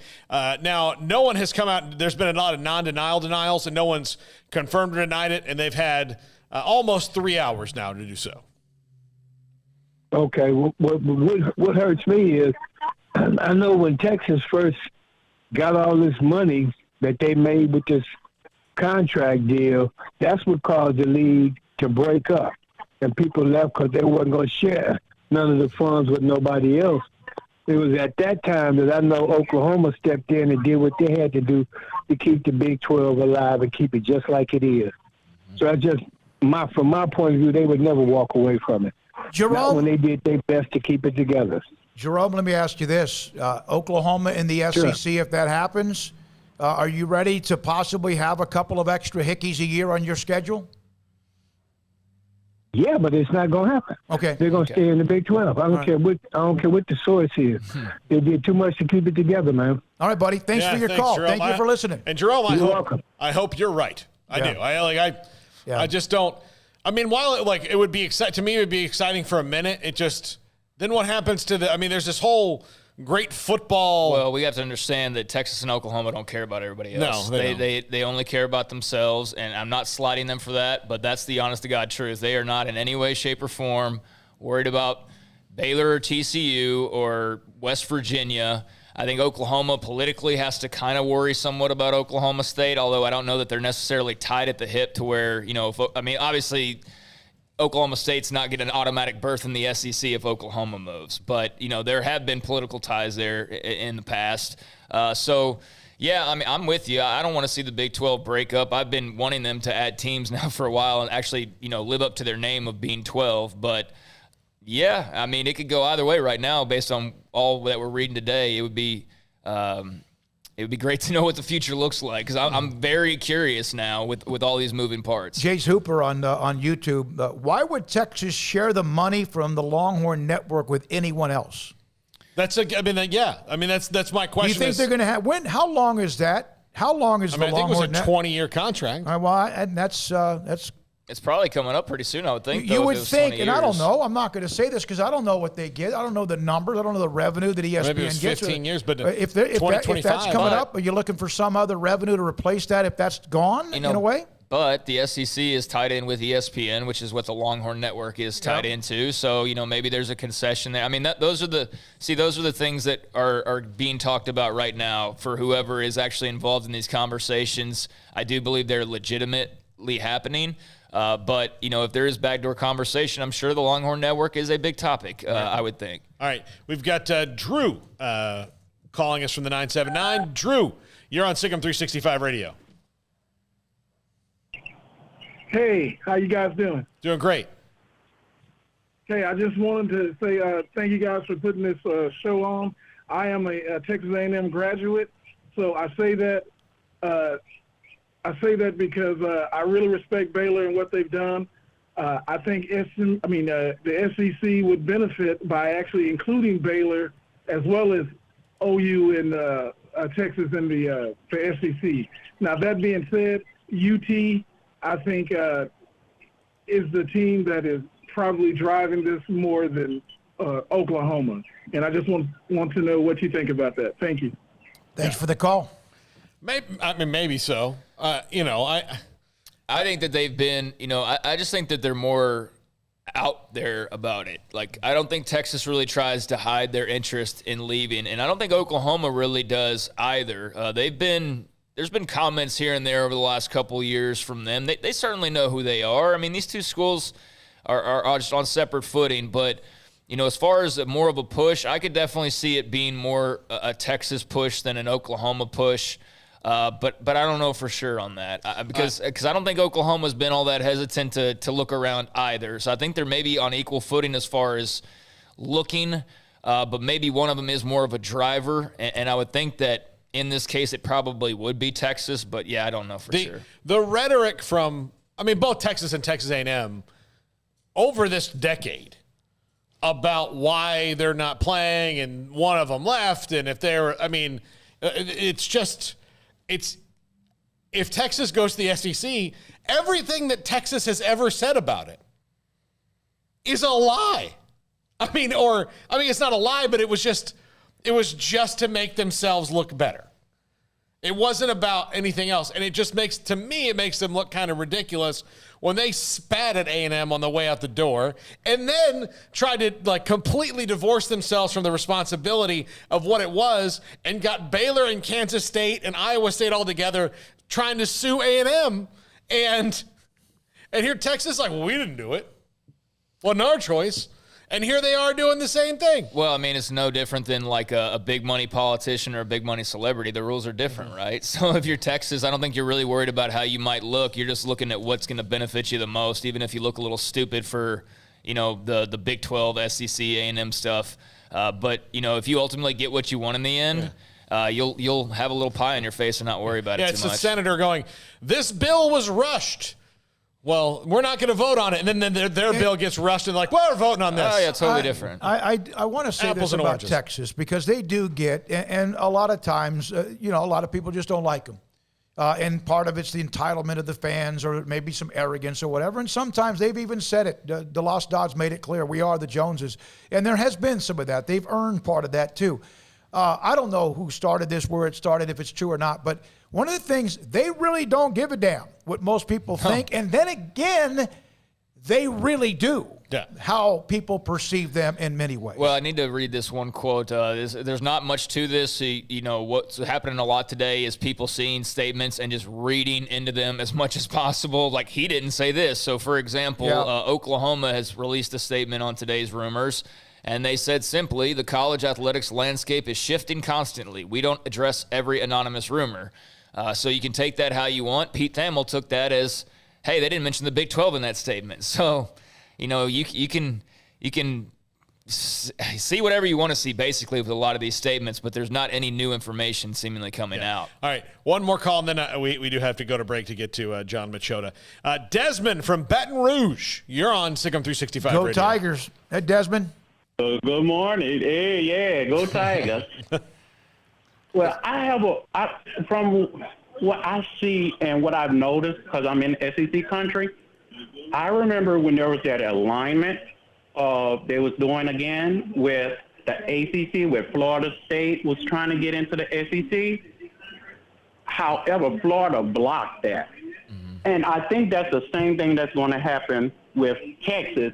Texas A&M is in, and they're going to block it. Yeah, and Florida could pull it off. And a little more back, so Florida State initially was invited to join either the ACC or the SEC when they were an independent. Thanks for the call, by the way. Thanks for the call. And Bobby Bowden very wisely said, look, I'm trying to build a dynasty here. Let's go to the ACC because we can win that thing every year. And that's what they did from the first 12 or so years they were in the league, maybe 15. They just won it every year. And then when the ACC looked like it was going to break up when the Big 12 did, Florida State started looking at the SEC because that's the best landing spot for them. And Florida was like, no, you had your chance, get out. And A&M should probably do the same thing with Texas. Yeah, I just don't know that A&M has that power. Yeah. There's 13 other teams in that conference, and if they say, all right, on the one hand, A&M's upset, but guess what? They're not going to leave. What are they going to do? Yeah. What are they going to threaten? Hey, we'll leave the SEC. Okay, bye. We'll replace you with Texas and Oklahoma and not skip a beat. So they don't really have any sway other than the fact they've been a member for a few years, and that's really it. I do think that they would, to your point, certainly throw a little bit of a fit and try to put up a little bit of a fight, but I think if, you're A&M and you do that, that's fine. But if Alabama and Auburn and Georgia and Florida and all these other schools are like, hey, we can bring in another brand, if not two like ours, and be like the super of super conferences, then it doesn't really matter what A&M thinks, quite frankly, in the long run. Yeah, I wonder who would vote along what lines, because I would think that because of the recruiting alone, LSU might jump in with Texas. Well, yeah, and here's another thing. But here's another thing. The LSU, they always got somebody or two from Texas. Yeah. Alabama would always get one or two from Texas. Now it seems like they're getting maybe 3 to 5. It depends on the year. We're seeing the other schools in the SEC. Florida on occasions come in and gotten a player or two. If you're a part of the SEC and you then invite two of the programs that do a really good job of recruiting in Texas, are you not cutting off your pipeline to Texas? No, I don't think you're cutting off your pipeline to Texas as much as you are now opening the door into your pipeline. For them to come into Florida, which, of course, Georgia and Florida and Louisiana, Texas can go into Louisiana. I'd be more concerned about that because they've been doing that anyway. But the one thing, and because especially Texas schools we're only recruiting in Texas. But now if Texas is going to play games in the state of Florida, I mean, hey, here's one of the other things. Oklahoma, I just had a text from somebody that said, well, Oklahoma, they got Texas. Oklahoma is and has been now for a while a national recruiting school. Texas can go national too, and they do. But Oklahoma changed a lot of their philosophy. It doesn't mean they're not going after the high-level guys that are in the state of Texas, but it's not like when they had to raid Texas. And as you said yesterday, people that come into Texas, because there's so much talent no matter where you are. If you're in a smaller state, if you're a place like Oklahoma, you get guys from San Diego, you get guys from Philadelphia, you get it all over the place. So they're going to recruit nationally no matter where they are. Man, I tell you what. I got something I want to pass along here. Then do it. Okay. Yeah. Oklahoma State University statement. We have heard unconfirmed reports that OU and UT approached Southeastern Conference officials about joining the SEC. We are gathering information and will monitor closely. If true, we would be gravely disappointed. While we place a premium on history, loyalty, and trust, be assured we will aggressively defend and advance what is best for Oklahoma State and our strong athletic program, which continues to excel in the Big 12 and nationally. So you look at OU's basically, they didn't mention the Big 12, which a lot of people jumped on, and they just kind of said, we're not responding to unfounded rumors, whereas Oklahoma State mentioned the Big 12, mentioned the SEC, mentioned UT and OU, mentioned all of that. So there's their official statement out of Stillwater. All right, here's Scott Robelai, who covers LSU. I think what Oklahoma State would love to have said is those bastards and left it at that. Basically. Because they, again, Oklahoma State and Texas Tech, they rely on a little bit of that, like when you see someone swimming in an animal in the ocean and there's one on top. And with all due respect, they almost have to because of the connections. And Baylor and Iowa State, and sometimes they're left out on that as well. When we come back, what a run it's been on this day when we've talked quite a bit about what could be different in college football. And again, it might mean nothing, even if there is smoke, maybe even some fire. And my goodness, it's something we'll follow for quite some time. Today, the Cowboys started training camp, and we'll get back to some of your text and much more in the next part of the hour. But John Machota, live from Cowboys training camp in Oxnard, is next on SicEm365 Radio. Petty Clinic, LowT.com. Dr. Kent Petty can help you become the high-performance man that you want and need to be, and perhaps once that you were. As you get older, Father Time takes, control of things in your body. Bottom line is that Father Time wins in everything. But one thing that can happen, 1 out of every 3 men have symptomatic issues of low testosterone. It's part of getting older. Whether you might be in your early 30s, you go, I'm too young for that. It can happen. Or maybe 40s, 50s, or whatever age it might be. Testosterone levels inside of your body can drop. In Petty Clinic, LowT.com, Petty Clinic, Dr. Kent Petty can help you get it back to where that level needs to be so you feel better.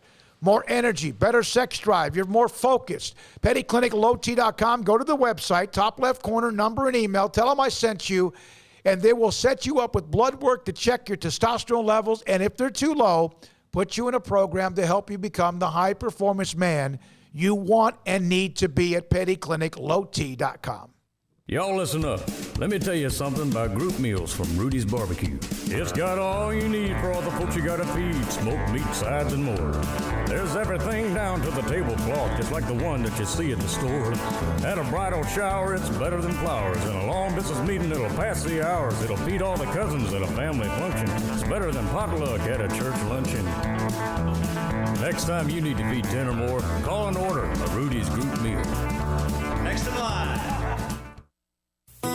Three Nations Brewing Company is a recognized award-winning brewery that has been recognized for being a community leader, a successful business, and most of all for brewing great beer. Three Nations offers the community something fun all throughout the week. Wednesday night bingo, Thursday trivia, New Beer Friday promotes fresh beer from their small batch system and live music every Saturday night. There are regular celebrations such as St. Patrick's Day, Switch Yard, Cinco de Mayo, July 4th, new beer launches, dog rescues, annual anniversary events, and Oktoberfest parties. Three Nations is a dog-friendly and family-friendly brewery. Don't miss out on the fun. So come visit Three Nations Brewing Company on East Vandergrift off I-35 in Carrollton.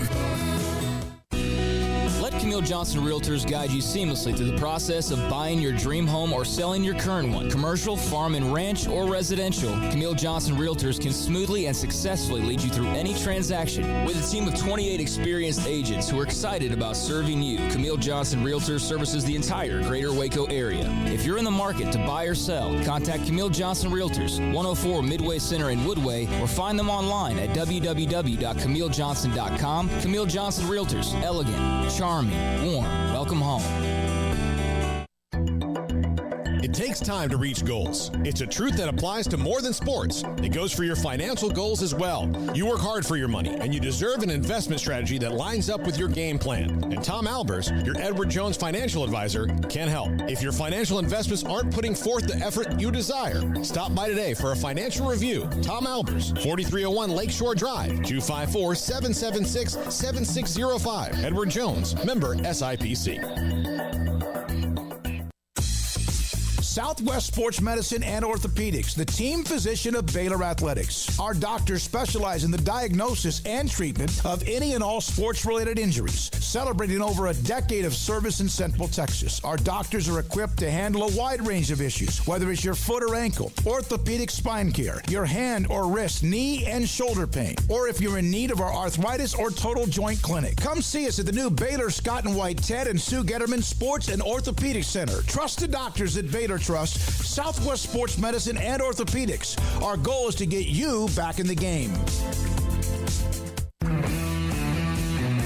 At Marco's Pizza, get craveable pizza made the Italian way with dough made from scratch, an original sauce recipe, 3 fresh signature cheeses, and premium toppings you love, served hot and safe. Right now, you can get unlimited medium one-topping pizzas for just $6.99 each. Why stop at just one? Order with your app or at marcos.com for curbside, carryout, or delivery today. Marco's, pizza lovers get it.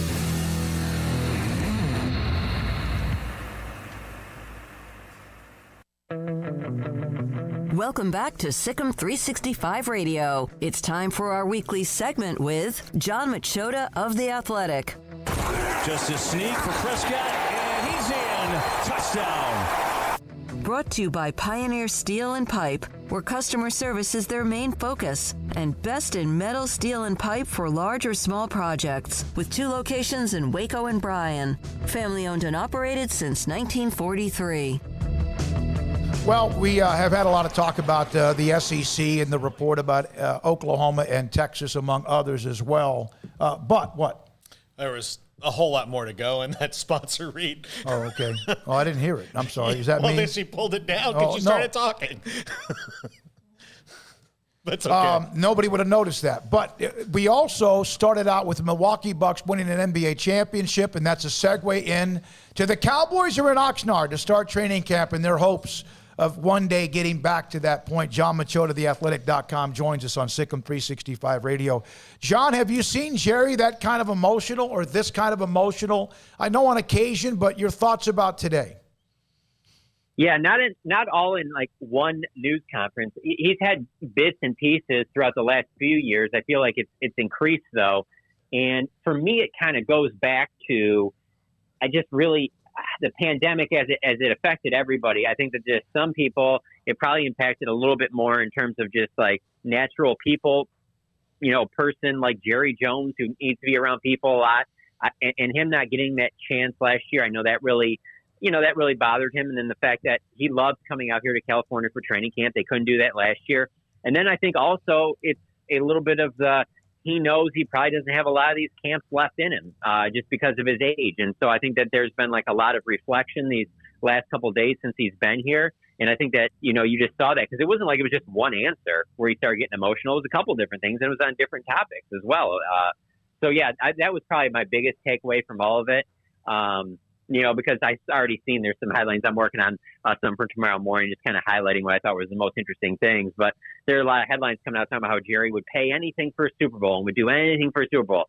Yeah, Jerry says that every single year. Like there's nothing new about that. That's been going on, and as long as I've covered the team, it's probably been going on a lot longer than that. So that's not a surprise to me. I mean, yeah, of course that he's going to say he'd do anything. I mean, when you're as wealthy as Jerry Jones, of course you'd pay whatever it costs if you get one more Super Bowl. So that wasn't exactly, earth shattering to me. And he didn't say any type of, bold, like, I think we have a Super Bowl team here or anything like that. I mean, he was pretty cautious by Jerry Jones standards for an opening press conference and not saying anything too much because I think he understands that a lot of things have to fall into place for that to happen. But certainly we're all happy to be out here, but I don't think anyone's happier to be out here than Jerry Jones is right now. I think one of the most telling things he said about the defense was they need a legit star like they had with Charles Haley or Deion Sanders. When DeMarcus Lawrence is a fine player, but they need, like he said, they need somebody on defense that can be a star like they have on offense. Right, and part of that you got to, if you're Jerry Jones, you got to look in the mirror. I mean, you are the general manager as well as the owner, and you haven't done a good enough job going out and getting those defensive type stars like that. The high draft picks haven't panned out like that. The Jalen Smith, the Leighton Vander Esch's. I mean, Randy Gregory. There's hope this year that he can meet that if he stays healthy and plays the whole season. He was a 2015 second round pick.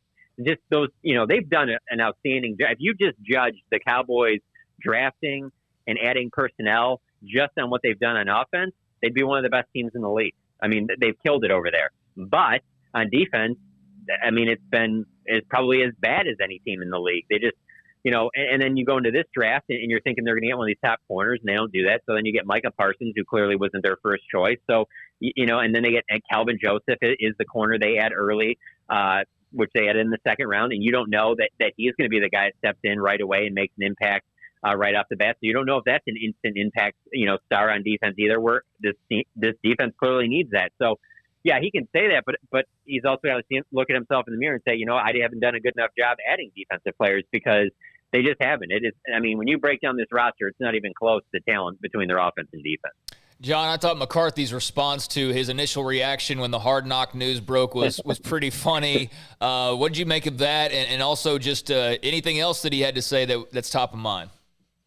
That's a good point, because it's kind of ironic that he mentioned that answer when he was talking about Hard Knocks, because we haven't got as much time behind the scenes with Mike McCarthy as we obviously did with Jason Garrett in previous years, just because of, the pandemic, and there's just limitations. And so you didn't get a lot of that walk-off type, where you get to really kind of get a sense for a person's, true personality.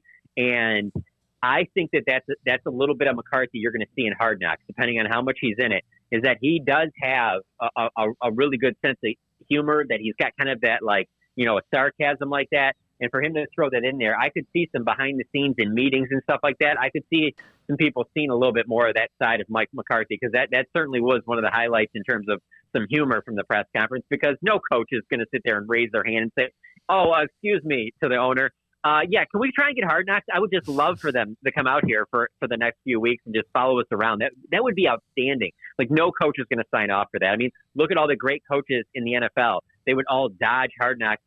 That's why you don't see most of them on Hard Knocks. It's usually the bad teams. And so, that definitely was a part that stood out to me. And then the other part would be just at the beginning. I mean, the first 10, 15 minutes were a lot of talk about, COVID and vaccinations. And it was kind of interesting that, Jerry said all but a handful of players. So, and he made it clear that a handful is 5 are going through the process right now of, if they haven't gotten the first vaccine, in the process of getting it, or they have gotten the first vaccine and then they're in the process of getting the second. And so the 5 were kind of the way I took it is, there's no chance these guys are doing it. They're just too against it, whatever. Obviously, if you only have 5, even if they make the 53, then you're still going to be over that 85, and then you're good to go. But Stephen Jones was adamant. He thinks that they'll easily be over 85% when the season starts, which, if you get over 85%, that's the threshold for where things can kind of go back to what they were, go back to normal at least. But, we'll see, because they were one of the teams that they haven't crossed that threshold yet. And from what I had heard, it wasn't close to 85%. So the Cowboys are trying to say that it's much closer than what's being reported, and that by week 1, Stephen Jones said that he believes that they'll not only be at 85, but they'll be over 85. John, I don't know how many of the players may have heard Michael Irvin's comments about the commitment to getting the vaccine. I'm not sure if you've had a chance, or even if you cared, about getting anybody's feedback. Any of the players pay attention to what he said? I just don't. In today's day and age, I don't know how you don't see things like that if you're a player. Honestly, I would be impressed if a player hadn't seen that, because it's not only like Michael said it in one place. He has said it in multiple places, and with just guys being on social media all the time, I don't know how you wouldn't see something like that coming from not only one of the greatest Cowboys players of all time, but he's one of the most noted voices in football and the most outspoken voices in football that is just very, very well respected. And when he speaks, players, generally listen. And so whether they want to disagree with him or not, that's another topic. But I don't think there's any question that if not 90%, the majority of the team has heard about that. I mean, when Jerry was asked about it today, he didn't even hesitate. He knew exactly what was said. And he used his, he kind of danced around a little bit. He wasn't going to, totally take a shot at players and things like that, because he knows it's their own individual decision. But it is interesting that Michael would say that, just because it's tough to get everybody all on the same page nowadays. There's just so much information out there. There's so many people that are going to second guess, things just by whether you read something that you don't think that the vaccine is going to really help, or you think that it could bring, do something negative to you, so you don't want to get it. Like, it's just going to be so hard to unite in an entire locker room. And so maybe if Michael Irvin was in the locker room, it would help. But hey, maybe a lot of guys, even if he was in the locker room, would be like, yeah, that's fine.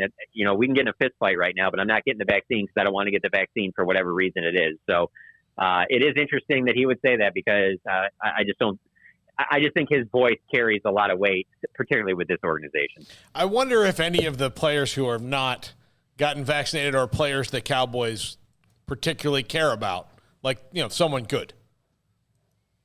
Yeah, I would say, it's interesting you bring that up, because it's when you say that, it makes you think, well, they got to trim this roster down. If you're on the bubble and you're one of those guys, is that part of the decision that makes them go in another direction? When they start cutting this roster, those last 10, maybe 15 cuts, those aren't easy at all. It's not like it just comes down to like one or two tough decisions. There's a lot of tough decisions, and maybe that is something that, if it is a guy that's on the bubble, that it makes the decision for them, is because they want to have as many guys vaccinated as possible. I don't know the exact names of those 5, and Jerry made it clear that they were not going to be releasing the names of those 5, but that is a good point that you bring up, because that could be a deciding factor when the roster gets trimmed. Yeah, but what if it is? What if it's a couple of like alphas? Well, that's my kind of Michael Irvin's point, is you should care about being around your team and all that, and that's kind of the difference of, Yeah, it comes down to how people feel about it, and I wonder if a team. I can't imagine this would be true if a team would cut somebody because they didn't get the vaccine, but maybe that would they wouldn't say that, but perhaps. Well, I'm putting it like this. The NFL, and I've just covered the NFL more than other sports, so I'm just going to speak on that compared to other ones, even though I totally think this flies with all professional sports. It's kind of like the player that might get involved in a lot of problems off the field, or might cause a lot of drama behind the scenes, and it's just like a lot of work, and it's just a lot of extra work goes into managing that player. Teams will go so far, franchises will go so far when that player is really good and contributing on Sundays. But as soon as their production starts dropping off, no one's dealing with that extra stuff anymore. And that's when you see guys, and all of a sudden they're like, hey, no, we appreciate everything you did. Thank you. No, thank you. Yeah. We're good here. We're good. We're ready to move on.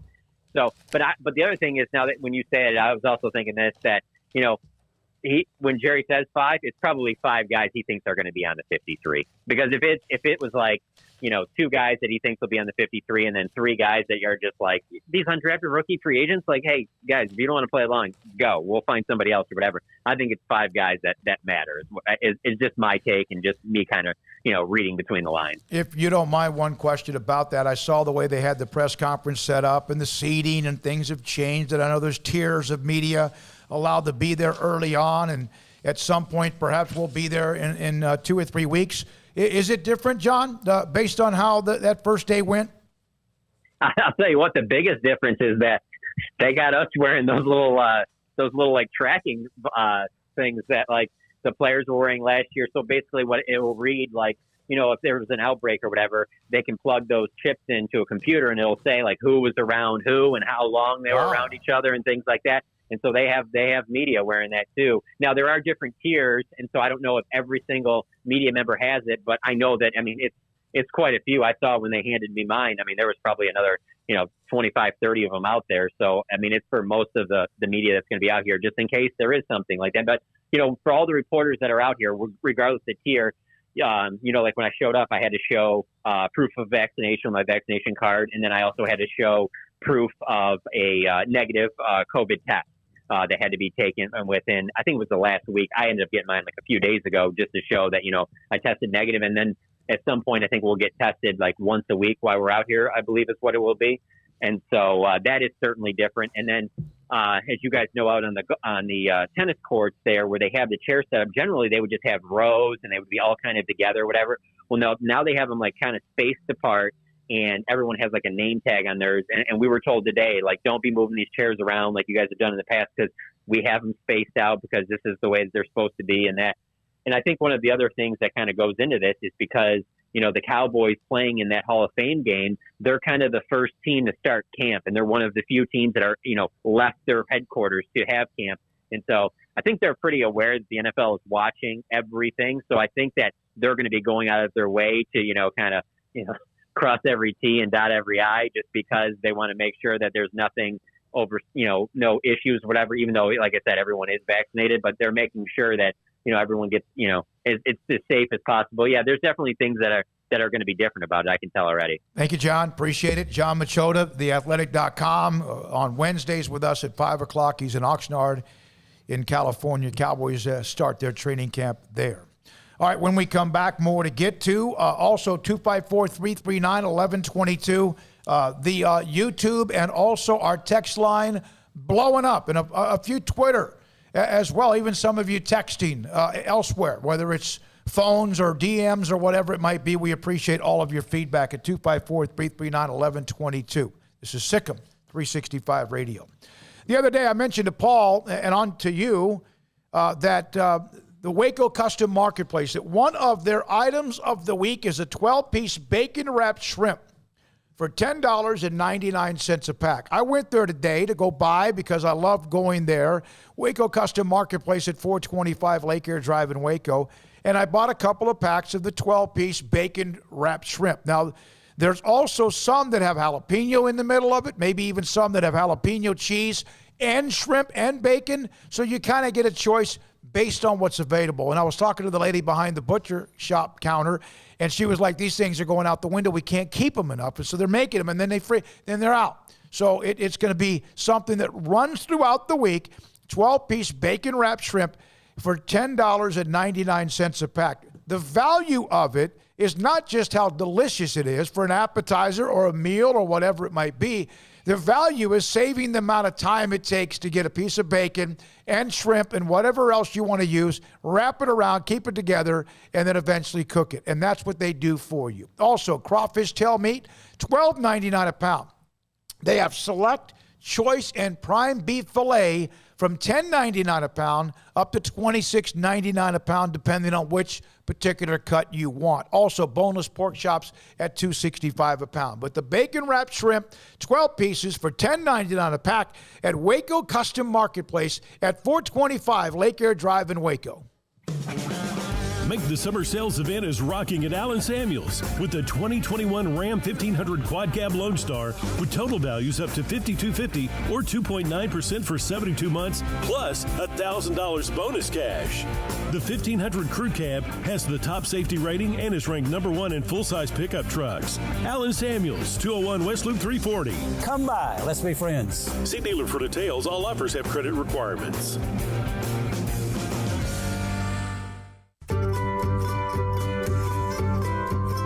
You want to know why Stonewood Dental is so successful? Listen to what happy customers have to say. It's pleasant. It's different than any other dentist office. I really feel like they care. And it's not that you're here for 2 hours waiting on someone to take care of you. It's quick and easy, and I bring my kids, and my kids love being here too. They really love the treasure box. Staff is really nice and accommodating, real friendly.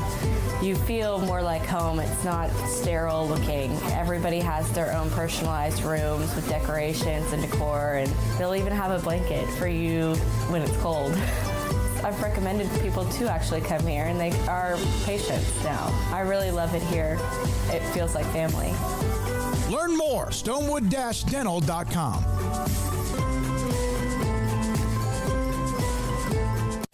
At Ideal MRI, we feel blessed to be part of the Waco community. We're a small family business here in Central Texas. At times like this, the cost of healthcare has never been more important. And unfortunately, significant illnesses and injuries still occur. And that's why Ideal MRI is open and here to serve you through this difficult time. So if you need an MRI, ask your doctor about Ideal MRI. You can schedule online in minutes at idealmri.com or call 833-IDEAL-MRI. Did you know that 1 out of every 4 men have symptomatic low levels of testosterone and don't even know it? And if you think you're too young to worry about it, guess again. Low T levels can make you feel tired and grumpy, cause weight gain, and wreak havoc on your sexual desire and performance. Petty Clinic Low T can set up same-day blood screening and results, so if you're tired of being tired, I challenge you to man up and Google search Low T Waco or go online pettycliniclowt.com. It's a private clinic with an atmosphere catering to men. Affordable, only $150 a month, includes lab work, office consultation, testosterone injections, follow-up visits compared to $395 a month in Dallas or Austin, and you don't have to fight the traffic. Petty Clinic Low T has board-certified physician consultations, will provide the best form of brand-strength testosterone available. Contact Petty Clinic Low T today, just off Highway 84 and Old Hewitt Drive in Woodway. Petty Clinic Low T, helping men become the high-performance men they deserve to be. PettyClinicLowT.com or Google search Low T Waco. With more than 160,000 alumni worldwide and counting, the Baylor family is growing. And through the university's expanded Baylor alumni program, the family is growing closer. With hundreds of local volunteers planning events in cities and towns around the country, you can gather with fellow Bears no matter where you are. So, get connected, get something started, get involved, and make plans to get together with Baylor alumni. Visit us at baylor.edu/alumni. Don Humidor, your home with a 48-foot walk-in humidor with the elite cigar brands from around the world, including the #1 cigar of the year, Aging Room Cuatro Nicaragua. Plus, they have the great brands like Macanudo and Artur Fuente, Rocky Patel, Aston, and so much more. CBD, great for sore muscles, aches and pains, sleep, Vita Dreams, and anxiety, mild depression, general health and wellness. Their staff very knowledgeable on the subject. If anyone is curious about CBD, ask Carol and Ashley. Don Humidor in the Townwest Shopping Center off Valley Mills in Waco.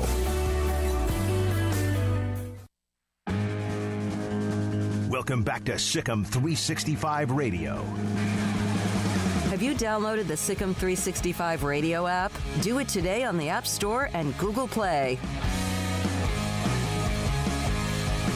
All right, the Green and Gold Celebration featuring Baylor men's basketball coach Scott Drew will be hosted by the Downtown Rotary Club in Houston, Tuesday, August the 10th, 11:30 at the ballroom at the Bayou Place.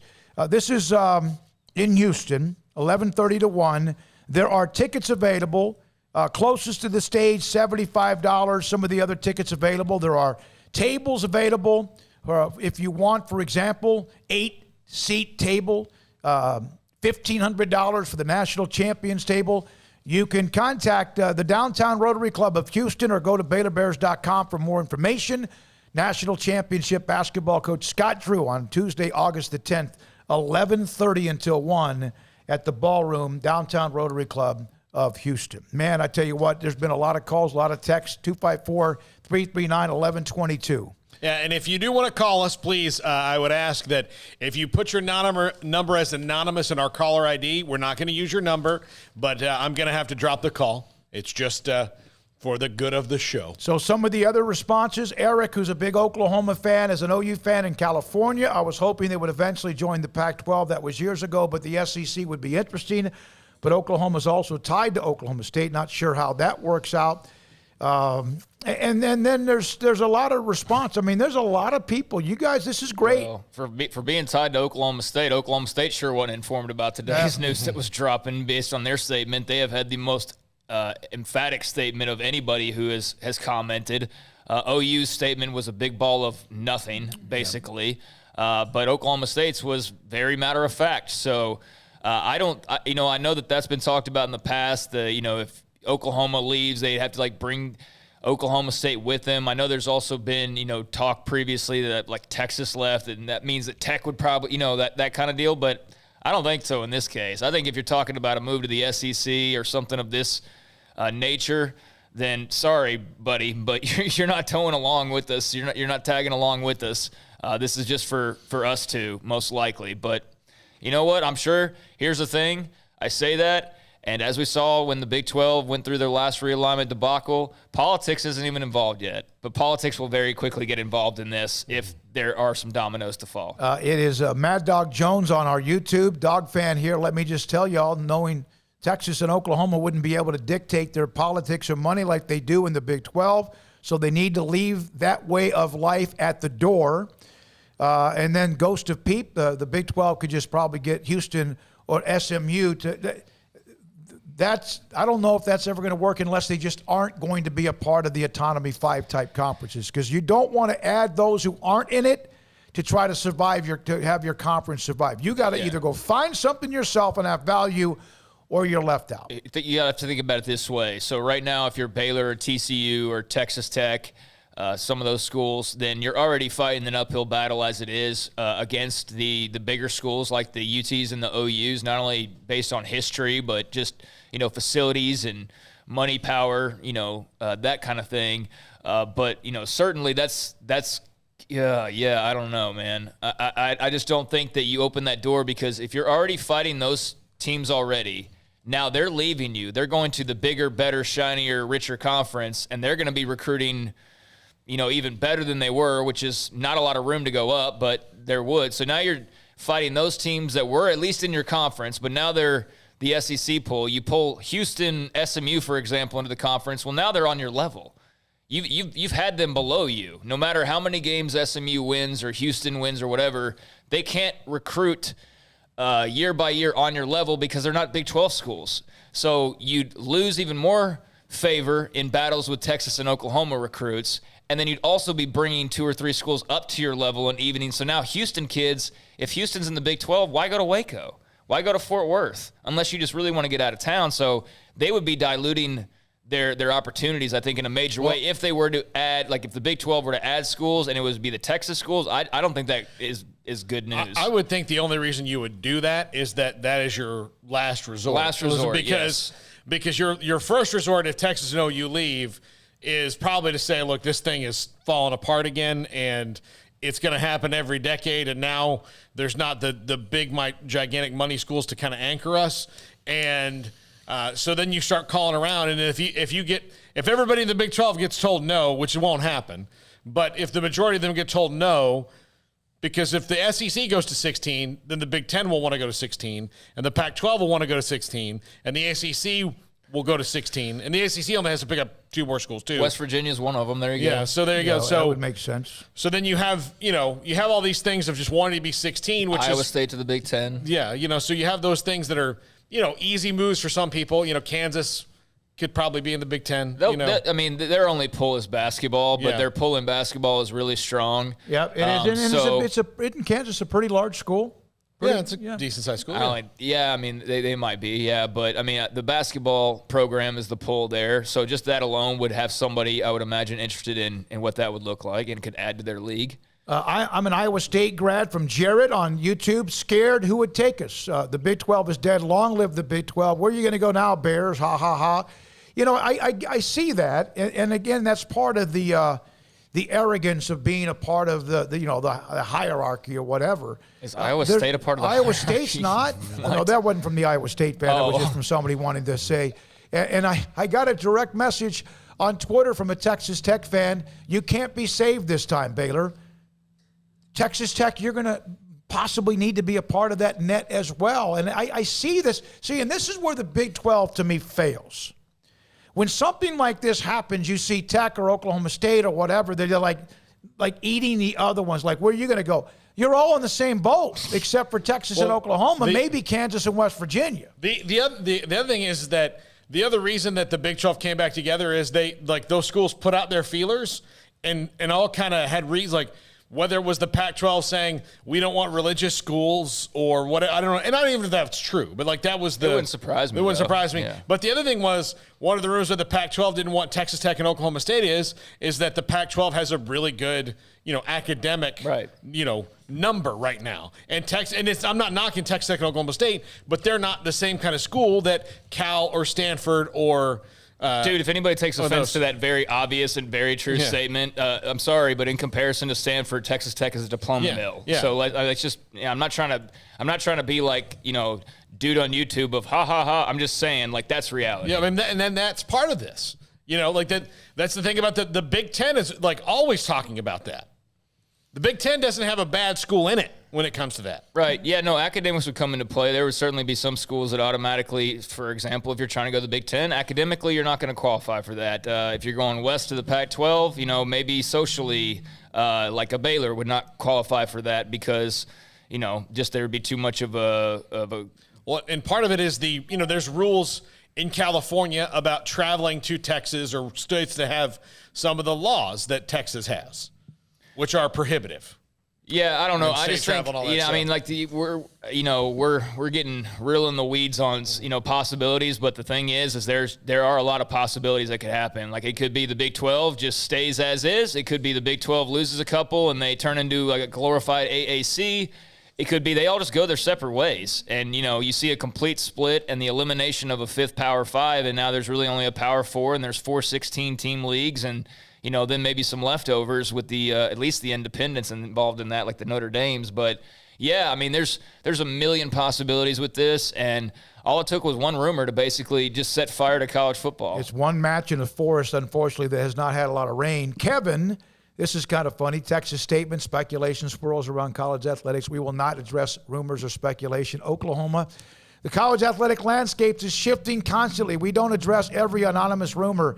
Oklahoma has been booted from the Big 12 for plagiarism. and that's what I like about Twitter. At times it can actually be funny. And so it's we'll funny see. when people just aren't trying to be asses for no reason exactly because right. they get some little adrenaline kick from it. But yeah, I mean, Oklahoma and Texas are the ones that are holding the controller at the moment. Now, obviously, the SEC is the one that's got to receive the signal, and be willing to be open to it. But they're certainly not, outright denying it. And OU and Texas have, I think, made it very clear in their statements that there is some juice to this. So, okay, why today?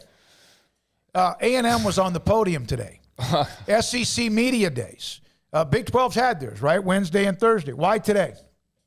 Is that part of the deal? Because, well, it's a pretty good time to get attention. The SEC media is meeting in Hoover, Alabama with all the teams that are there. I mean, I don't think there's any doubt there is some timing that is going on that is not entirely coincidental. I mean, I don't think that they just so happened to drop during SEC Media Days and the rumors about the SEC and these two massive programs moving there. So, yeah, I think that was very intentional. I don't know really what it does because I think you could have dropped this at any time. But I think it's intentional because to have that information out there when all of these bigwigs in the SEC are gathered around, I think that's interesting. And it's allowing for a lot of them to actually comment on this story as it's being talked about. So I kind of like the timing of it because we've been able to hear all these, power brokers, whether it be at A&M, get their, immediate reactions to it. But, man, tonight after, like, the last media session or whatever the schedule is out there at SEC Media Days is over with, those restaurants, those bars where they all get together afterwards and talk business and talk, storylines and whatnot, I'd pay to be there tonight. I'd pay to be in, was it still in Hoover? Yeah. Right? Yeah. I'd pay to be at that Hoover hotel to just listen in on some of those conversations going on. It'd be really interesting. Eric, one of the things, Eric Carr, who's an Oklahoma fan, he was talking about this, and a lot of people are going at each other, which is what happens with the internet, media, message boards, talk shows as well. From Brandon, at least if you're Oklahoma and Texas, you would get better home games with the SEC. Matthew, Oklahoma and Texas are going to have the tough time in the SEC against Bama, LSU, Florida, Georgia, maybe even A&M and Auburn. One of the things I saw was that Texas is 3-1 in their last 4 games against SEC teams. Those have been one-time deals, and that's not to take away, hey, they beat Georgia and hammered them that game. I remember that bowl game, no matter what Georgia said afterwards. Playing somebody in a singular game, in a bowl game with preparation, or even a non-conference game, or whoever it might be, is a little bit different when you're having to play that schedule back to back to back. For example, TCU was one of the teams that ran the Mountain West, and then it was called something else as well, and they've had success. I mean, 2014, they should have been in the playoff. Baylor should have been in the playoff. Both of them could have been in the playoff, and they've had some other teams that have been pretty good. But when you start to have to play that schedule week in and week out, it's more difficult. It can also make you better and help you recruit better, no doubt. We've seen A&M have that little bit of an adjustment process, and they had Johnny Mania that broke right away, so you kind of almost covered up some of the issues that they still had to address to be a legitimate year in and year out team. They're there now. Like, now they're there. It took them 3-4 years to get there. They had to build up the D-line and the O-line and get certain types of athletes. But yeah, there was certainly an adjustment period. But I think some people will, based on just, reading various opinions out there, there's some fans, like if you're a program like Oklahoma where, yeah, it's fun winning the Big 12 every year and basically going, 8-1 every year in the conference, and that's all great. But, hey, what about, though, going to, instead of Manhattan and Ames and Waco and Lubbock, we could be going to Georgia and Alabama and Auburn and all these other places. Newness attracts people. New, and new trips and new all that. Now, you don't necessarily take into account initially how much more all those trips are going to cost or how much your team might suffer as a result of it. And if you might have to resort to going from being the kings of a conference to being kind of middle of the road potentially. So there's a lot to like about it that I totally get, but there's also some downfalls to it as well. And look, this move is about revenue. Sports is about football. It's all about money. It's about money. But you do sometimes you got to think about some of the money you're going to lose because of the non-revenue sports, because you have to stay in hotels a night longer because you're flying a longer distance, or you have to, you have longer flights and all those different things. You got to take into account, if you're Oklahoma and you have to fly all of a sudden to, Knoxville and Gainesville and they've played in Knoxville before. Yeah, but you have to do it in the middle of the week for the volleyball team and the tennis team and all that stuff. It changes things a little bit. Well, I got a couple things here. For one, I've seen a lot of people bring up this point, and I think this is valid, and it's a changing world. Like, we used to be far more absorbed with what's going on domestically, and now with the internet, as big as it has become, it's a global world now, right? Like, we're all attached. It's not just like, hey, what's going on in America is all we're really worried about. But one of the things that a lot of people attribute their love of college football to is the regionality of it. And we've seen that start to kind of go to the wayside a little bit here and there. The college football playoff, having basically the same teams every year since it began, has kind of given that a little bit of a staleness. Yeah, it has, but that regionality, if this move were to be made, this wouldn't be regional matchups. Oklahoma and Florida or Oklahoma and Georgia, they're not in the same region. I guess you could throw a big old blanket over it, but for those who like the regionality and the close rivalries and that kind of stuff, the history and tradition, this would burn all that up, pretty much. So that would be one negative, if that's something that matters to you. But if you're a Texas fan or an Oklahoma fan, you might say, screw it. We played all these teams forever, for decades, and we don't care about being regional with the schools around us. We just want to be worldwide. And I don't think there's any doubt that Texas would have no problem with that, and I don't think Oklahoma would have a problem with that either. But for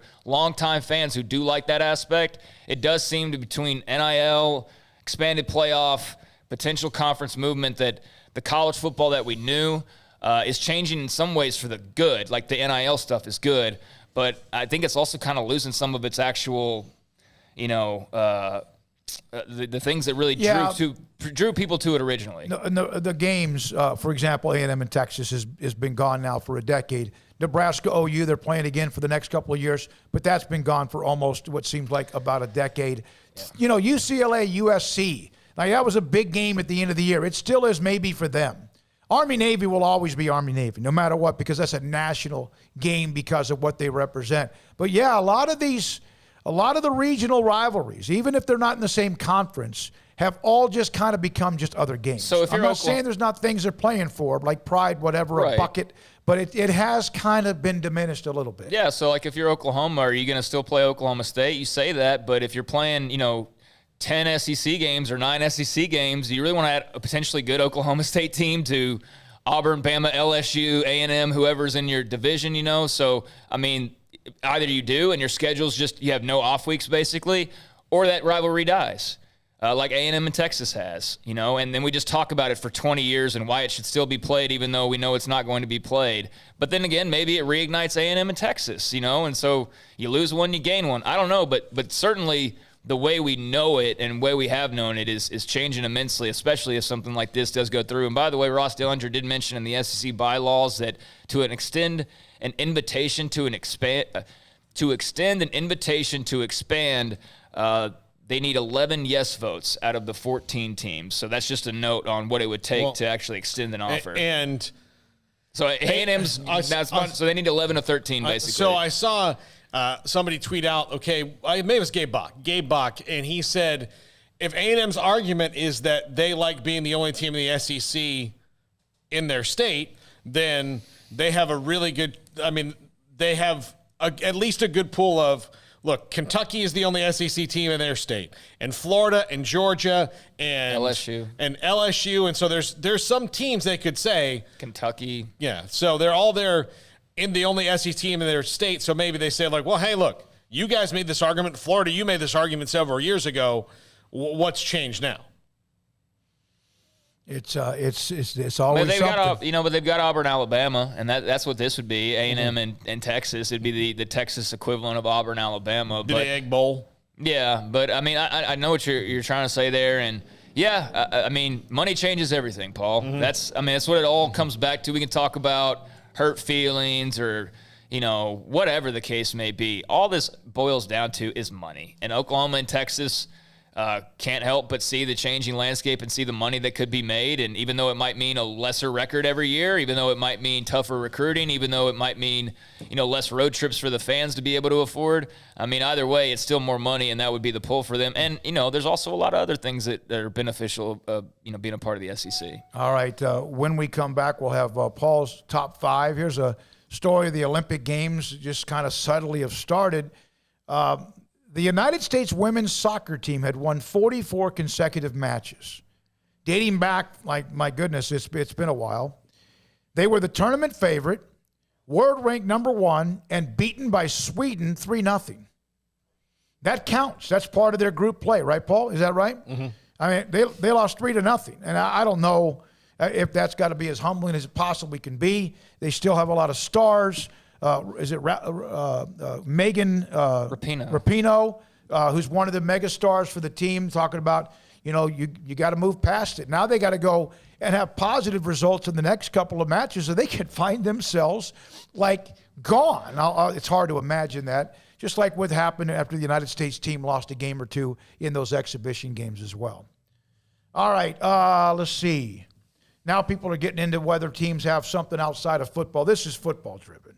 You can it's nothing to do with anything. But I think they're probably, based on just glancing over there, they're talking about what programs, and maybe I'm wrong, but what programs would actually bring more to the table than just football, which of course, A&M has a good baseball program that helps them out. I know they're trying to turn things around in basketball as well, but looking at Texas, obviously baseball, all those Olympic sports, that they win every year in the Big 12 with little to no competition. OU and gymnastics, you can go on and on, but again, it doesn't matter. You can be Stanford good in pretty much every sport, and this still comes back to money more than trophies and all that stuff. All right, I have been, by the way, in touch with a couple of those in senior administration at Baylor. Nothing, again, you got to be, Oklahoma's released theirs, Texas. They're in the middle of this little dust bowl right now going on.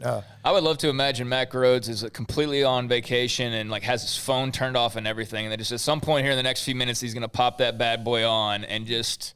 His phone is on. Just take it all in. Believe me, he wishes it probably wasn't. Probably not. Yeah, that's absolutely the case. All right, here's one from Brandon and then break and then Paul's top 5. We all know Mac Rhodes is not a pushover. He's tough, intentional, so he would work his tail off for Baylor to be in the best possible spot. And that's from Brandon on the YouTube channel as well. You have so many of you who have contacted us or been a part of it back and forth. Thank you. We're not done. The top 5 is next on SicEm365 Radio. I'm going to just give you some specials at Allen Samuels, Dodge Chrysler Jeep Ram Fiat here in just a second for the month of July. But let me tell you something. I want to say hi to AJ. Not sure if AJ's watching or listening today, but he's been under the weather, struggled the last few weeks, and I've been sending him a text on occasion. And finally today he responded back to me that he's he's kind of getting back to something. You know, he's been out for a while, and he said, I'm getting better indeed. So, AJ, it's great news. Glad you're doing well. One of the great salespeople at Allen Samuels, Dodge Chrysler, Jeep, Ram, Fiat. Here's something for you. How about the 2021 Ram 1500 Quad Cab, the Lone Star? Total values of $5,250 or 2.9% for 72 months plus $1,000 bonus cash.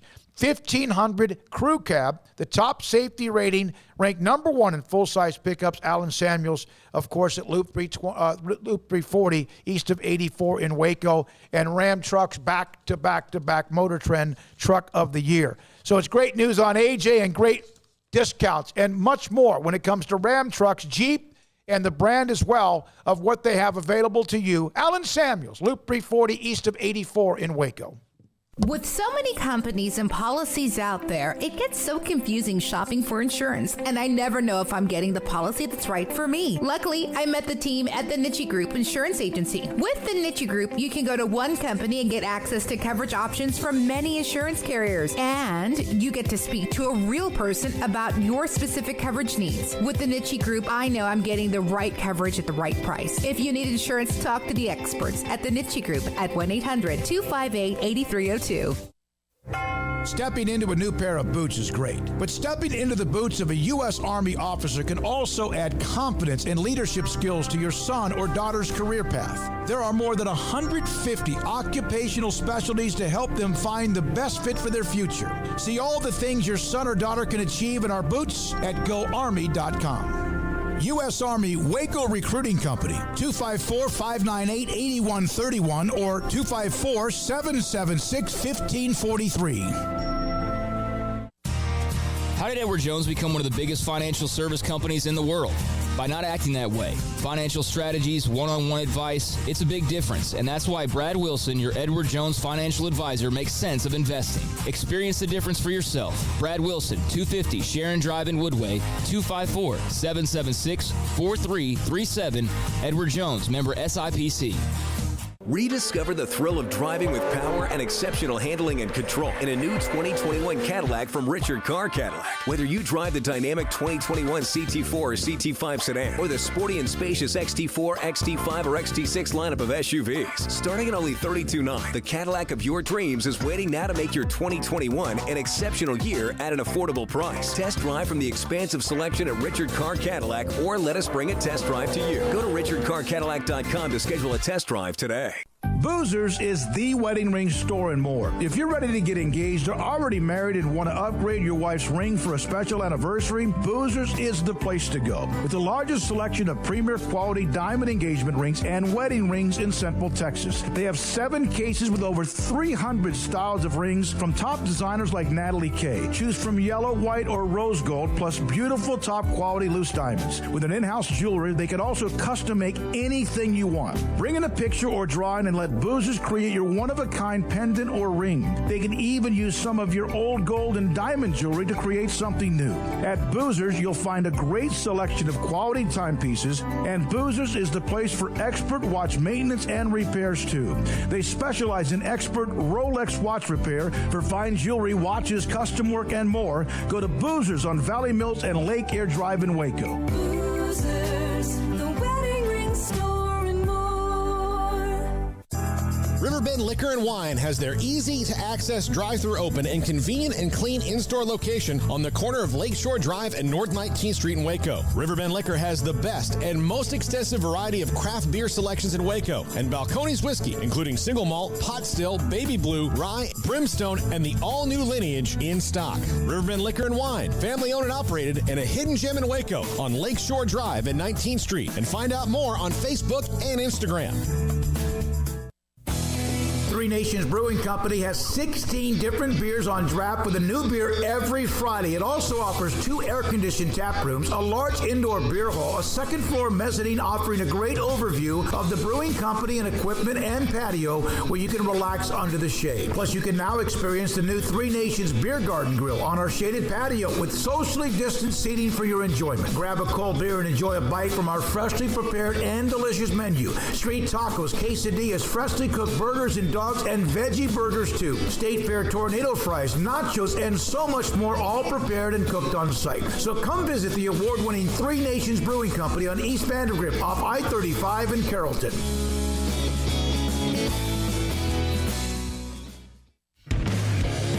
Welcome back to SicEm365 Radio.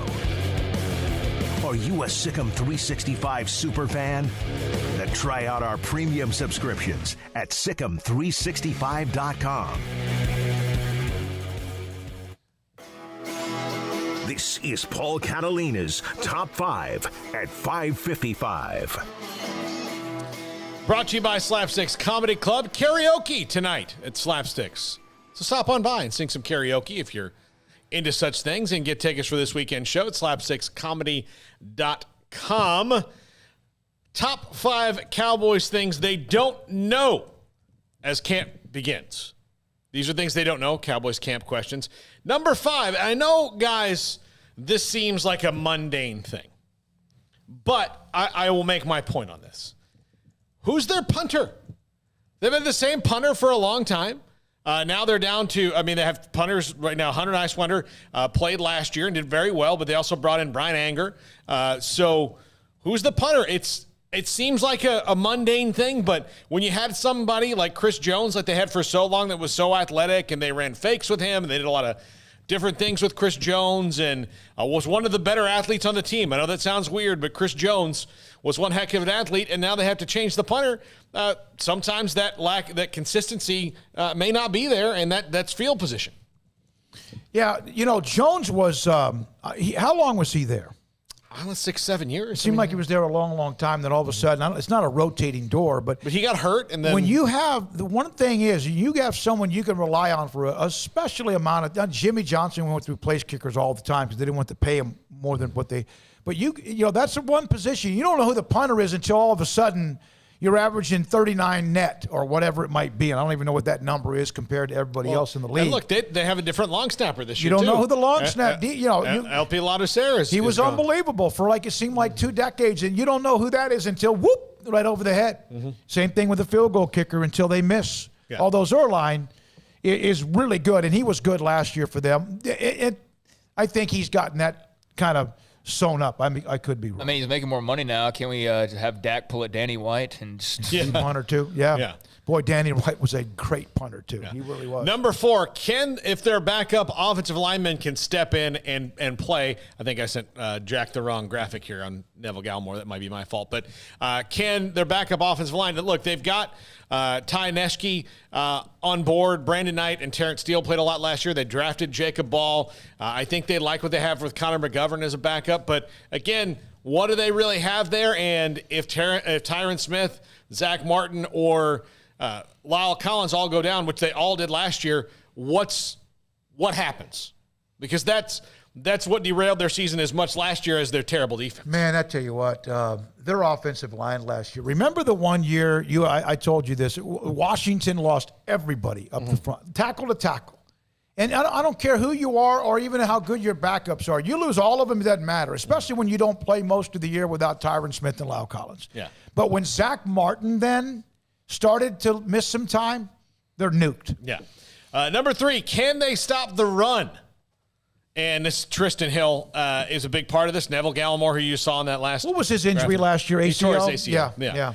And so Tristan Hill, Neville Gallimore, they've drafted guys. They've brought in guys like Carlos Watkins and Brent Urban. Can they stop the run? Because, and really, if you go back to a game that you want to see what the disaster of the season was last year on defense, watch the Cleveland game, where Cleveland did not have to throw the ball to win the game. Well, and let's give credit. These are no longer the Browns of 5 years ago. No, my point is that Cleveland, I don't care if they're the Browns of old or the new Browns, they didn't have to throw the ball to win that game. No, it's like they had Jim Brown back in the here. I still want to go back. When was the Rams game? Nick Chubb in the early part of the game. When was the Rams game when they gutted the Cowboys? Was that 2 or 3 years ago? Wasn't that a playoff game that humiliated them? Yeah, they've had some of those moments where, it's one thing for a team to score points on you. It, to me, is demoralizing when they can take the football and jam it down your throat. And you can't do anything about it, and you know you can't do something about it. Yeah. Number 2. You think do they have a couple of fire plugs? I mean, a couple of fire hydrants? I think Neville Gallimore is going to be better. I'm not sold on Tristan Hill, and we'll see about some of the guys. They drafted a couple guys. We'll see what happens. With the guys that they drafted. So, but nobody that's above a 3rd round pick. So Neville Gallimore played last year as a 3rd round pick, so they're going to have somebody probably play the same way. But you can't expect more than rookies from rookie stuff. Number 2, who the safeties are. Donovan Wilson, Javonte KZ, probably the safeties. But they don't know that. That's my point in this thing. They don't know that yet. And do they care? And I'm sure they do, but do they it's like a dime a dozen. I love it when you find my through line here, because they haven't cared about the safeties for a long time, and I think it's hurt their defense. Is it fair to say that? I guess it is. Yeah, they haven't cared. It's been a position where they've essentially saved money, and that brings me to number 1 here. It's a position that they've always continually saved money here. Who's the backup quarterback? Is it Garrett Gilbert? Probably, but do you wait out the other camps and see if there's somebody better for you than Garrett Gilbert, who played okay when he had to play for what they brought him in to do, but is he the guy who, if Dak goes down again, that your season's going to rest on? Dalton wasn't always the answer, but I always thought he was the perfect insurance. Not the perfect. He was a good insurance. But he's about as good as you can get in the NFL. He really is. And with his experience, what he's done, and I thought he did pretty well in the offensive line collapse. By the way, a quick note, if you don't mind. Baylor has told me, a couple of senior administration people at Baylor have said they're not releasing a statement about anything right now. And I'm sure they're doing their due diligence. Don't think they're sitting on this. But that's what I can tell you here. Some of you have asked, and I'd already been asking that myself as well. Yeah, and I'm glad that you followed up on that. There's really no reason for them to release any type of a statement. I can understand Oklahoma State doing so because of the proximity with OU and the fact that those two are kind of tied at the hip somewhat. But, yeah, I don't think Baylor adding basically a nothing statement is going to really change too much. So, yeah, might as well just sit it out and figure things out while you can. But, man, tomorrow will be interesting. And tonight is – as this goes on, I'm sure there will be lots of phone calls, and at SEC Media Days, I'm sure there will be a lot of those bar conversations we were talking about. So tomorrow, I'm looking forward to seeing what the news cycle looks like. And we'll see what we can bring together as far as guest analysts, columnists, and much more about this and more tomorrow on SicEm365 Radio. I just saw that this one thing, there's a recruit about Texas in the SEC news. If they join the SEC, I'll commit today. That was posted by a UT, of course, writer, which not sure who that quote is from, but that is something that perhaps is being used against him as well. All right, for Paul, Catalina, and Craig Smoak, thanks to Hayden, Jack, Emma, and great to have Armstrong back with us. Thanks to our guest today as well. I'm David Smoak. Thanks to all of you. Text line, calls, YouTube, much more, Twitter, for watching and being a part of SicEm365 Radio. Good night.